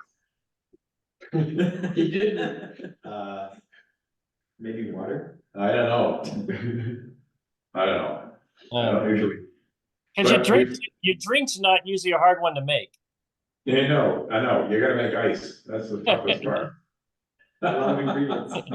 Anyway, moving on. All right, next up, Oh, that's- next up is, it's this morning around 5 o'clock, I received a call from Scott, not a call, email from Scott Simons, asking, he said, "We lost an engine in one of our primary trucks this Monday, and I'm currently evaluating all our options to reduce the impact of the service we are providing. Last time we spoke about the financial contribution for the 2024 budget, it was my understanding that we would start to receive it likely in April. Is this correct? Is there any flexibility to that process?" And then I asked what was the amount he was looking for, so that we'd have it. But he said, and this, if you listen really carefully, it's sort of funny actually.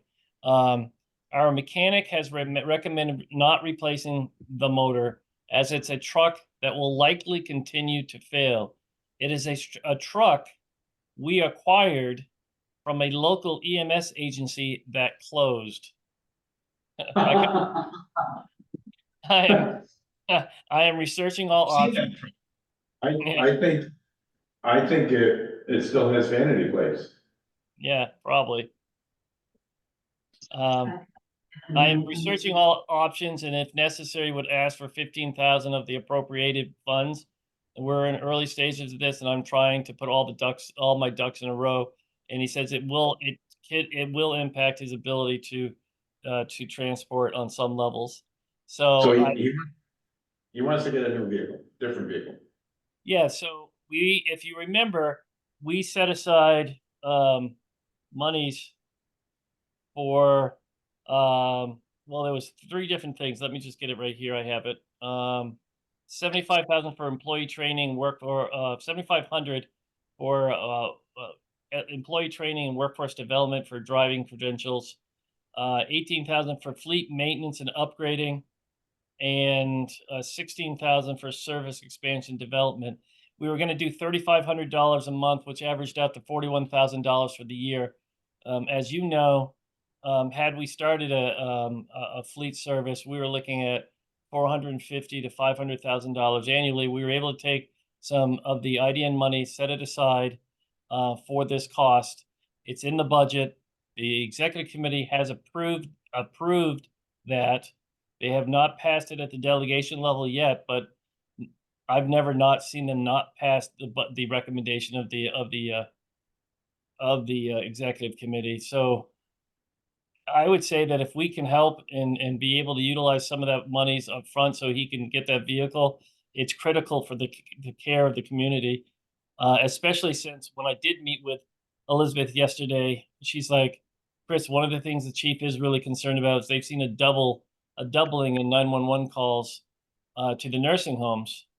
And I know that, you know, and so that's, and if, and some of the, he's been doing some, and he's actually seen an uptick in nursing home runs too on his side.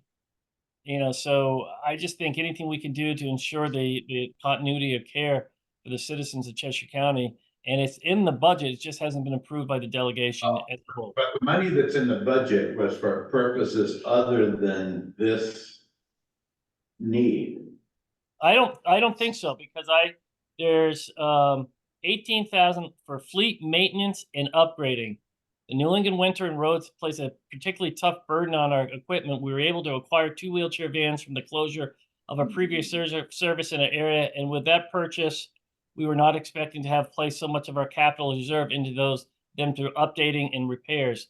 That has created a particularly heavy draw on the intent capital reserve for the fleet upgrades. We are currently expanding operations to have upwards of 5 vans in service daily with a goal of 8 in 2024. This will also impact the expansion of services to include specialized stretcher transportation. With the purchase of the Broda synthesized chair, we'll be able to transfer patients that will require stretcher level comfort. This will have a positive impact on the 911, blah, blah, blah. So I believe that actually that category alone is something. I'd be open to a motion to take 15,000 from the Hemingway fund. He's got 5 vans, he wants to go to 8. The need to transport the elderly and the infirm is gonna do nothing but increase. And I don't think that that's unreasonable. Before I make the motion, what's the current value approximately of the Hemingway fund? And just get there, seeing most and everything is duplicated for the December. Okay. I agree with you, Jack, but I wanted to go there first, and then if you guys saw that we could go the other way, that's good, because that just gets him that added money for the other vehicles. Well, I think this is, it's, the money that's in the budget was for the status of equipment and stuff at the time. And this is all on top of that. So I just don't feel comfortable shifting that money to pay for an unexpected event. Because ultimately, our obligation and our promise and our interest is to subsidize the operation, because it saves us a huge amount of money. And it gives needed care. Yeah. How long have we had it in budget to start out as? Oh, we've had Hemingway Fund for, Decades. yeah, so what happens is annually we get about $27,000 distributed from the trust. And so, there were many years where we didn't use any of it. Okay. And so it just kept building and building and building. Well, actually, during the Mimi times, when Mimi Barber was here, she used to get it. It would actually go into her as a credit against her, categoricals.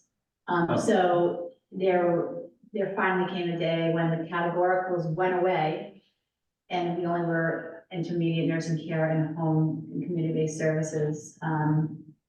And so that's when we started actually building and putting it into an account that slowly built up. And over the years, we've used it for somebody in Alstead that was impacted by the flooding that needed to be in a nursing home. We've used it to help the Monadnock Aids. We've used it to help Time of Nights. We've used it, we always, there's the will states what it needs to be used on for, and we've always honored. So you're comfortable with Jack's suggestion? Okay, Yeah, then I will so move. oh. Ta-da! Zero carries a day. Terry, Second. all in favor, say aye. Aye. Aye. Thank you. I'll get back. I think, I look forward to Scott's success at growing, because it's unavoidable. I do not want to be in that business. I do not want us having to use ambulances to do that. And this is gonna be a critical backbone to transporting our aged population.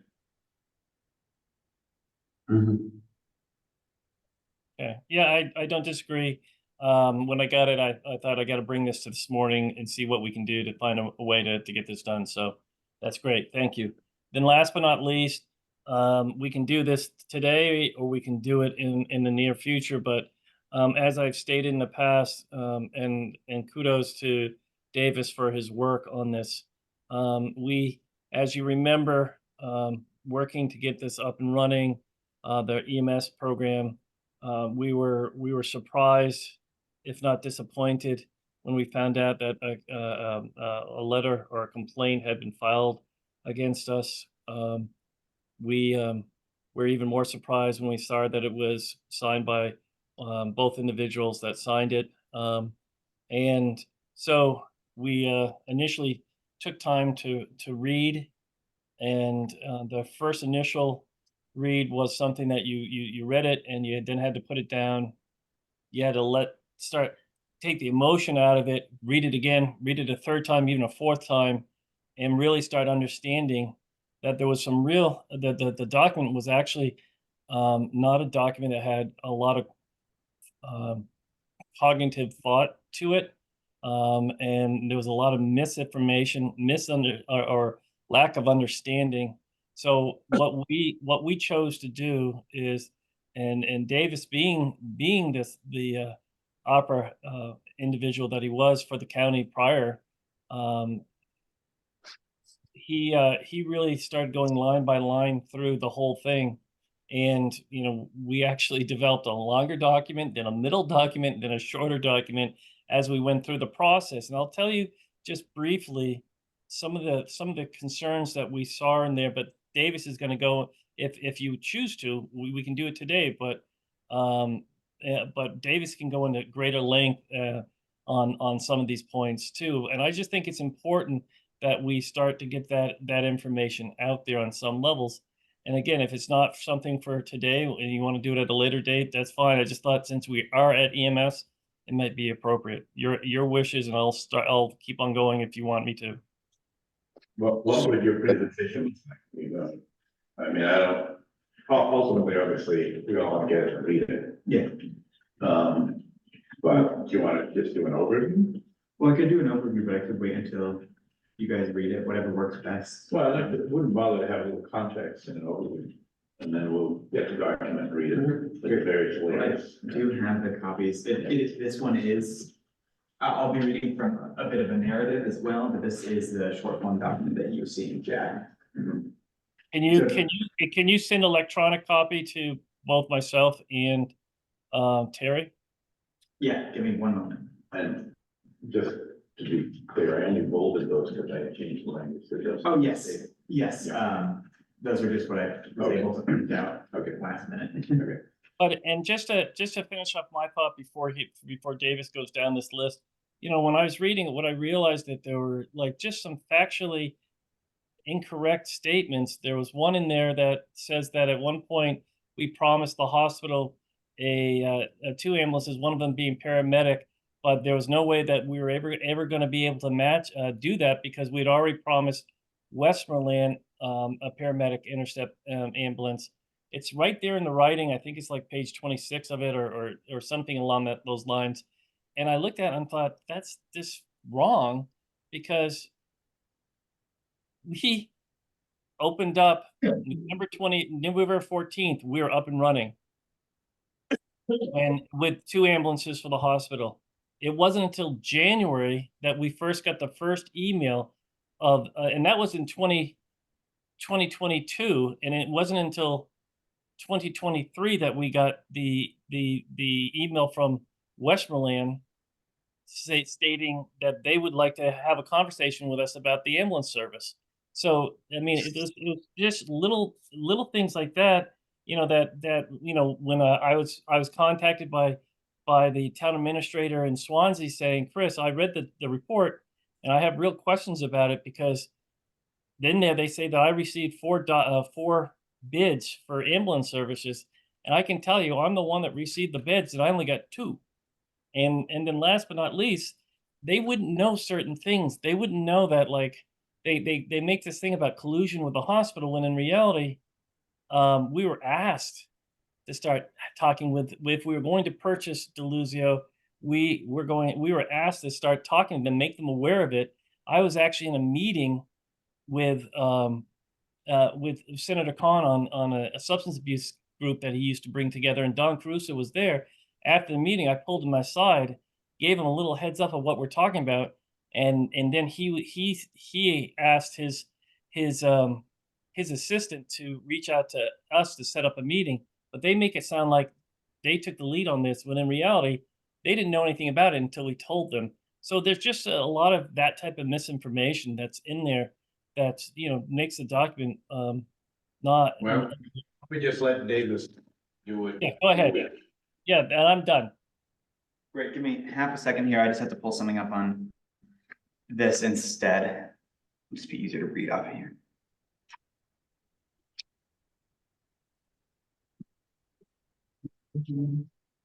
Chris, can you tell us what the qualifications or background of the person sending the original letter? If you're not inclined to be sending or to be telling us who sent it.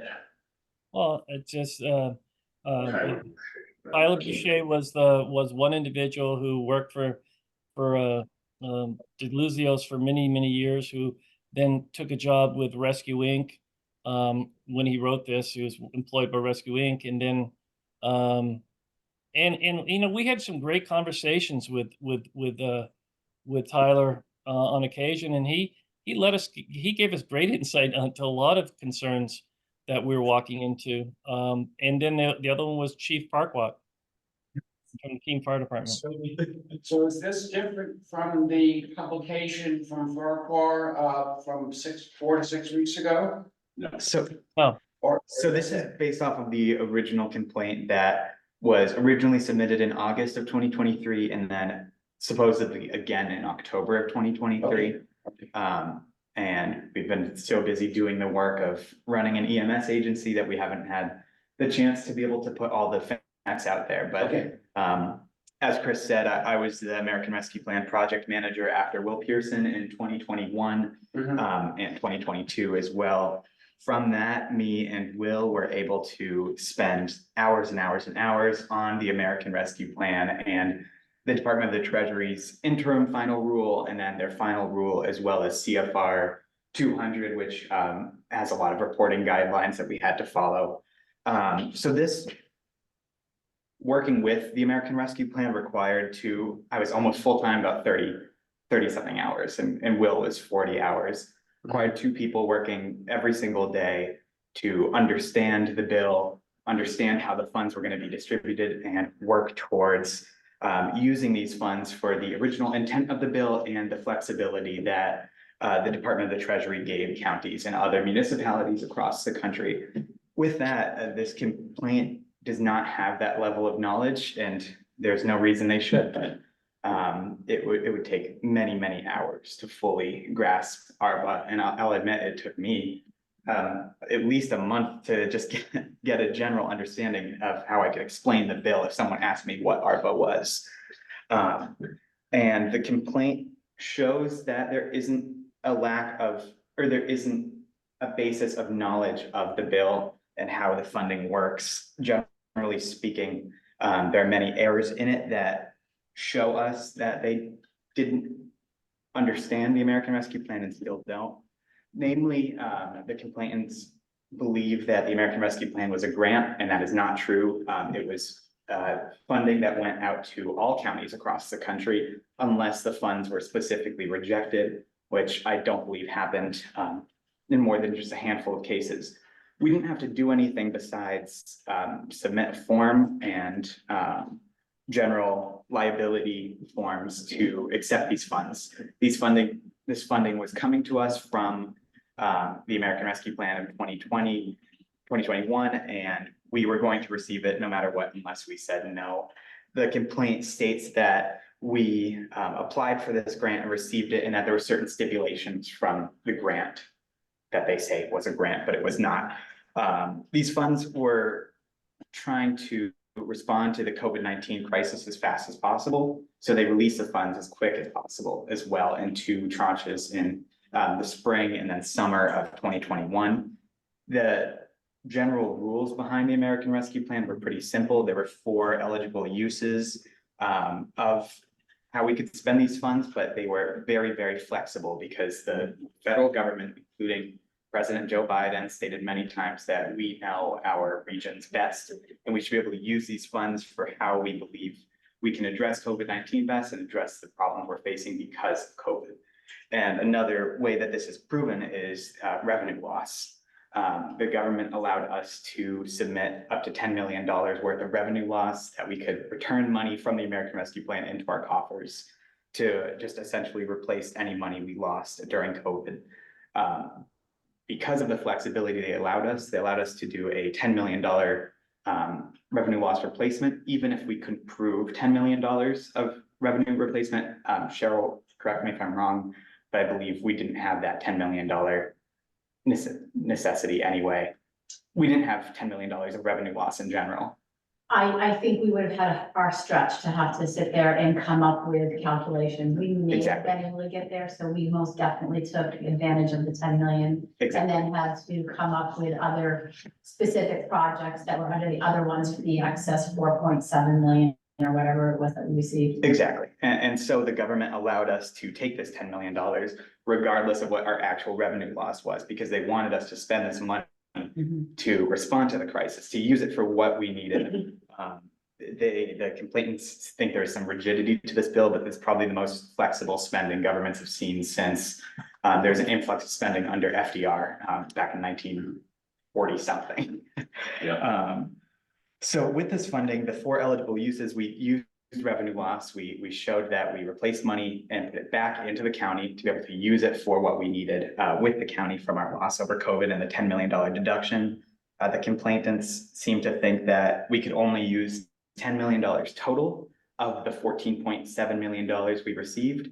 That was not true. We could spend every single dollar that we received. As long as only 10 million was being allocated to the revenue replacement. Exactly. And we did not go over that 10 million. Cheryl did an amazing job allocating the funds and would not make a mistake like that. And it's very clear that they believe that we could only use $10 million out of the $14.7 million we received, but that's just not how it works. On top of that, they stated that grants manager Susan Bansley allocated the funds where it needed to go, though she was helpful in terms of discussing funding options and how we could spend these funds. She did not allocate the funding. It was administer these at all. Exactly. It was the finance department and the American Rescue Plan project managers helped determine what could be used. We spent a lot of time going over eligibility assessments, which I believe Will Pearson created. I haven't seen anyone else, any other counties have something as detailed as us. It was about a 15-page document showing how and why we could use American Rescue Plan funds specifically on building up the EMS agency that we have today. There was originally purported on the idea of buying a different company in town, and that fell through and we moved forward on our own. There's no problem with that. This is not a grant. We did not have to tell them what we were going to spend our money on. We just had to tell them what we did spend our money on.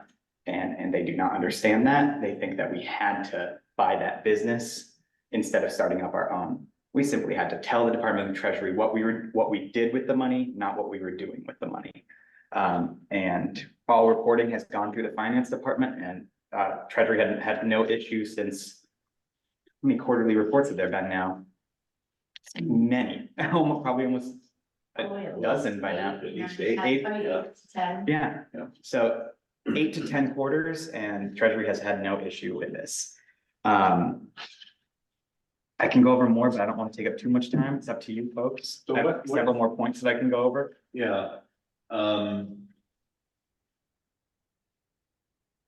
Is this the length of basically the summary? Rebuttal, basically? For now, yeah, I'm reading off of a narrative that I created, just a one pager, but then we also do have about a 20-page document responding line by line to the complaint. I went through the 50-page complaint and found every single issue with it. And I have to say there was at least 3 issues on each page. There was no page that was airtight or had any real argument against the county using American Rescue Plan funds for EMS, because around the country, dozens of other counties used ARPA funds for EMS agencies. And the Department of Treasury and the federal government are not coming after counties that use these funds for things they needed. They're coming after the people that committed fraud and actually stole funds from the government. And We're there's a doing, lot of them. there's a lot of them, and they have a lot of work to do. This is a waste of Treasury's time as we use these funds how they were supposed to be used. We have an eligibility assessment that proves that these fall under 2 eligible uses at a minimum. I believe that we could prove that they fall under 3 eligible uses out of the 4 total. You only needed to fit under 1 regardless. And again, there's a great degree of flexibility of these funds. What was the total amount of dollars we spent on the global EMS Cheshire County project? I believe total is about 3.8. Oh, it's probably more than that. Is it? I- Okay. I'd have to go That through would- and do a tally of the reports, but I would say between the ambulances, between the build out, between the operations, between Smoothing. everything, the smoothing, Mhm. it's probably closer to, oh, you know what? I can give you an example. And while, 6 minutes. while you're That's what doing. I'm thinking more Yeah. closer. And while you're doing that, we can point to the many other projects we did to support the economy, to support recovering from COVID. We had a grants program for about 50 nonprofits and small businesses. $1 million went straight to them. We were able to renovate and accommodate changes to Maplewood Nursing Home, as well as our main campus at 12 Court Street. Oh my God, I worked on this for a long time. I forget it. We raised the minimum wage for all county employees to at least $15 an hour, which was specifically an eligible use to give premium pay to employees, which is now a permanent fixture of the county, which is fantastic. And we were able to take $1 million of our own dollars and give it to the 23 municipalities of Cheshire County, which not many other counties in the country did, but we were looking towards the municipalities that we cover and that we serve to try to ensure that they had funds to use for what they needed, including $250,000 went straight to the city of Keene. And it was based off of their individual tax base that's given to us by the state. So not only has the city gotten $250,000 from us, we've also saved them $180,000 in ambulance. And on top of that, they did receive over $400,000 of direct dollar for dollar benefit to the city of Keene. And then a lot of the economic revitalization we did with the grant program, a lot of those went to Keene businesses as well, at least half. Just shy of 5 million. 5.5, thank you. Great. I think for Bob, one of the things we did I would come in with some idea, some crazy idea, and I'd look at the 2 of them and say, can we do it? And if we can do it, can prove to me we can do it, so and let's get on it.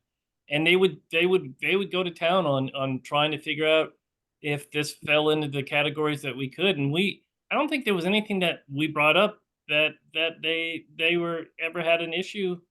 They could always find that we did a lot of things. One of the biggest, most meaningful things is probably one of the least monies we spent. And that was on lifeguards, helping to pay for their certification. The year of COVID, there was 2 areas that didn't have lifeguards that normally have lifeguards. Robin Hood Park, which has some of the biggest population, in the city of Keene attending that pool. And then there was a pool, like I think in Troy. And you know what? We put this out there, and the next year we have, we had Ringe, we had Hinsdale, we had Jaffrey, you name it. Everybody was coming in and having these campaign and everything. And some of the places had signs put up, swim at your own risk. The year prior, the year after, everybody had lifeguards. And that meant Well, families could Well, actually enjoy. But I just want to keep this focused on the EMS, because that's all the complaint is about. Correct. Well, thank you, Chris.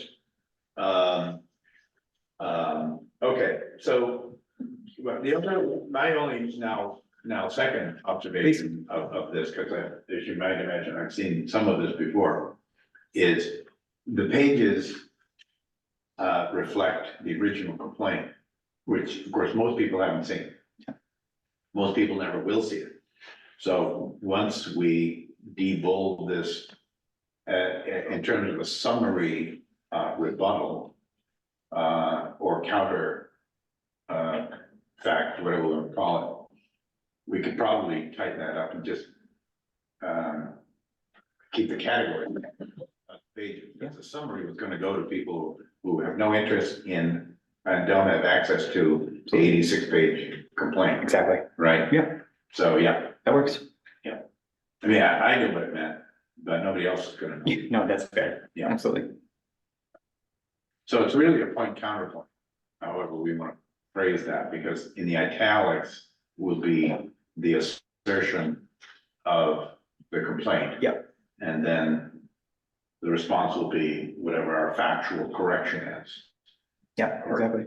Whatever the terminology is. And there's plenty more, because if you wanted me to, I could talk for about 2 hours on the issue. No, I know, and I guess, my whole point was to try to be succinct as to the principal core assertions made, not necessarily all of the misstatements, because there's 80 pages of misstatements. Correct. And lack of information.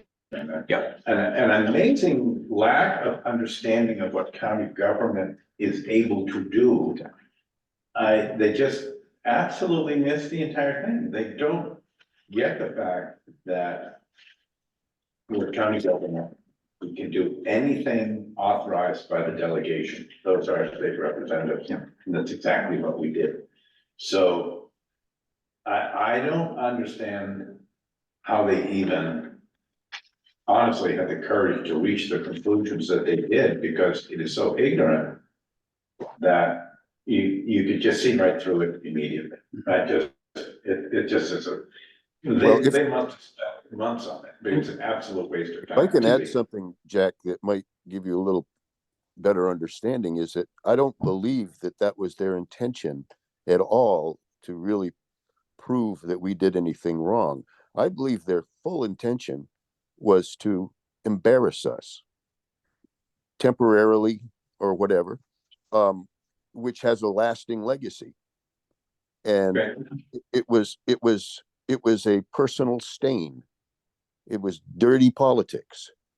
I don't think, we've done a wonderful job digging into this and all of the facts and proving this and that and the other thing. But at the end of the day, they accomplished in the public's mind what they wanted to in that point in time. Now we're moving forward, trying to, mend relationships with, we've got a whole new city government, it isn't the same people. But I believe that. Okay, no, that's a good point. Yeah, it was just a bit trying to sully us a bit. Yeah, I get it. Because it certainly isn't factual, legal, or accurate in any sense whatsoever. That's the amazing part. 86 pages of absolute nonsense. Yeah, that's what it boils down to. Yeah, and it's purposeful. And the interesting is that's not even an overstatement. That's not even an overstatement. No, It's amazing. It's purposeful misinformation as well. They used a draft document from the National Association of Counties, which said in the document's web URL that it was a draft that was not addressed by New Hampshire officials. That had an incorrect statement in there, but if you actually went to NACO's website, National Association of Counties, you would see that document the final version said quite literally the opposite of what the draft said. Yeah. So it's just I a mean- lack of wanting to actually find facts and just throw something against the wall, see what sticks. If the government could actually sue somebody for slander or defamation, this would be a slam dunk case. Unfortunately, you can't defame the government, but Yes. people have First Amendment rights to say whatever they want about the government. But anyway, well, we can, take this under advisement and just folks can read it or whatever. Yeah, I don't want to go any longer than we need, so whatever works. This is a nice summary. Thank you very much. Of course, yeah, thank you. And if you ever want me to speak to it more, I can bring up more individual facts. I have a longer document that I can send to you as well if you're interested, but we can. Another time. At some point, it wouldn't hurt to put it on the website and break it out in terms of summary, rebuttal or response. Yep. And extended line by line. Okay. Cause I think all that's valuable and there may be somebody that digs in a little deeper. Most people, because they will never understand whatever was in 86 pages of the complaint, will never read the companion document. But some people might, you never know. Yeah, And exactly. if we ever need it, it'll be there. It can't hurt, really. Yeah. I just think it's one of those things where we just start controlling the narrative, that's all. And we have been for a while. And I agree with Terry that there's, they in their minds accomplished what they needed to. And I think for that group, that's fine. I think there's an overarching group that's much bigger that say you did what you needed to do. And I'm hearing that more and more and more. And so I'm hoping that continues. But our goal here was to be factual in our response. And I think, Davis, you've done a great job with that. So thank you. Thank you. Appreciate it.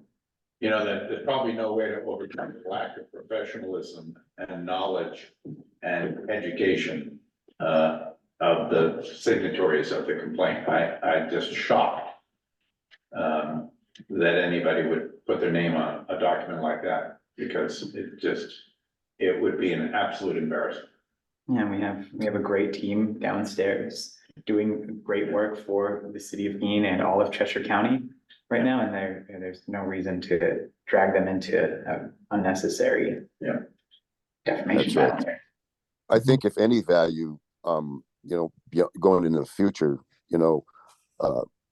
that this can be dusted off in one of Mr. Hansel's future endeavors to remind people what he is, because he really demonstrated his soul and character there. Again, I think we can.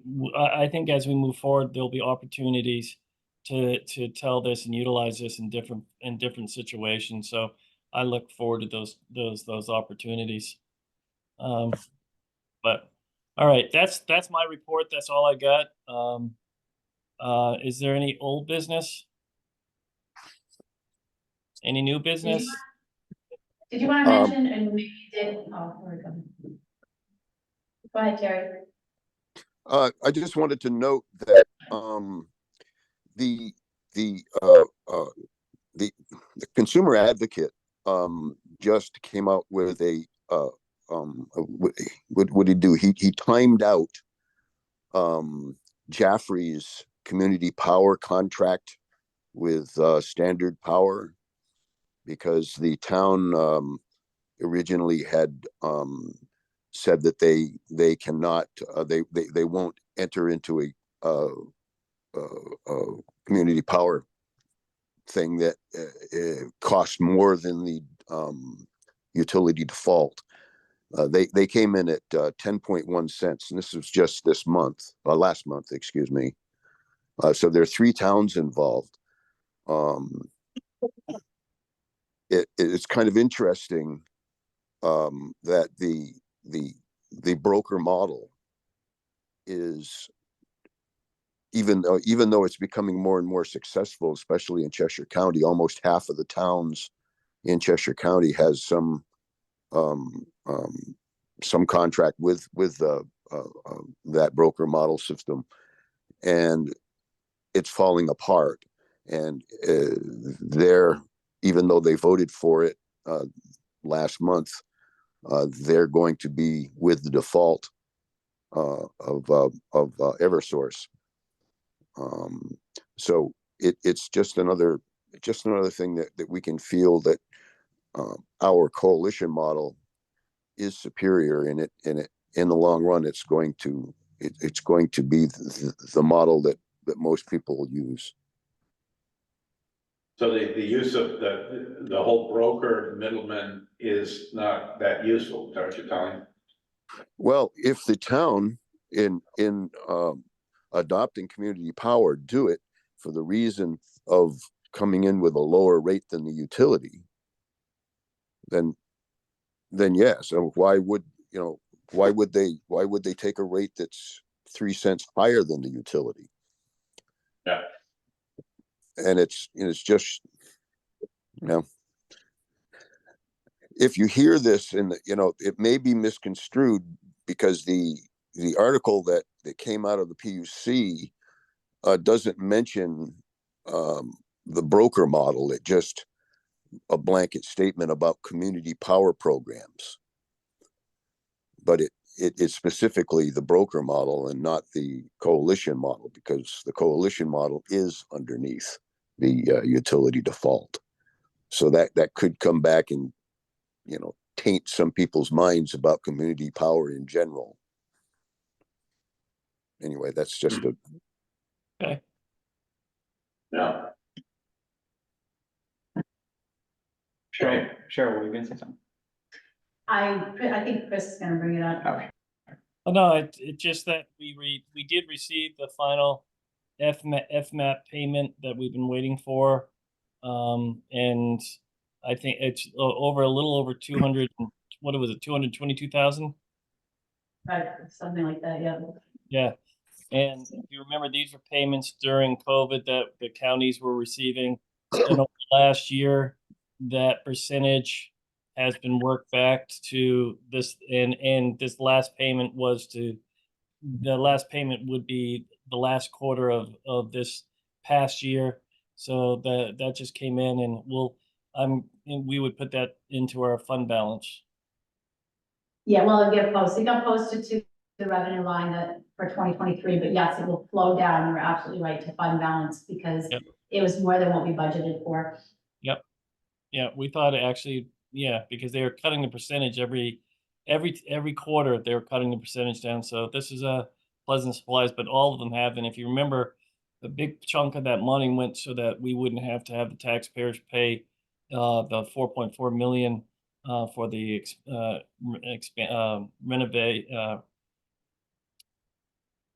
reconstruction of the Dispatch? sheriff's dispatch in the community. Mhm. So, okay. Consent agenda item, votes accept weekly manifest meeting of February 7th, 2024. So moved. Second. And all say aye. And Aye. calendar, any changes that we need to be aware of? Nope, next week we're at the DOC, and then on the 28th, we are at 12th Court Street, but specifically in Delegation Hall, not the conference room, but you'll find us. Sure. I won't be here next week. Great. Right. And then general discussion, non-public session, none. So I would say that adjournment would be next. And Cheryl, if you can give me a call later on in reference to the in-depth, we can talk. And then Davis, you and I just need to talk afterwards around scheduling for today. Great. All Yeah, right. give me a call whenever. Yeah. All right. So Thank you, Chris- everyone. Chris, because your schedule's a little probably more crazy than mine, why don't you call me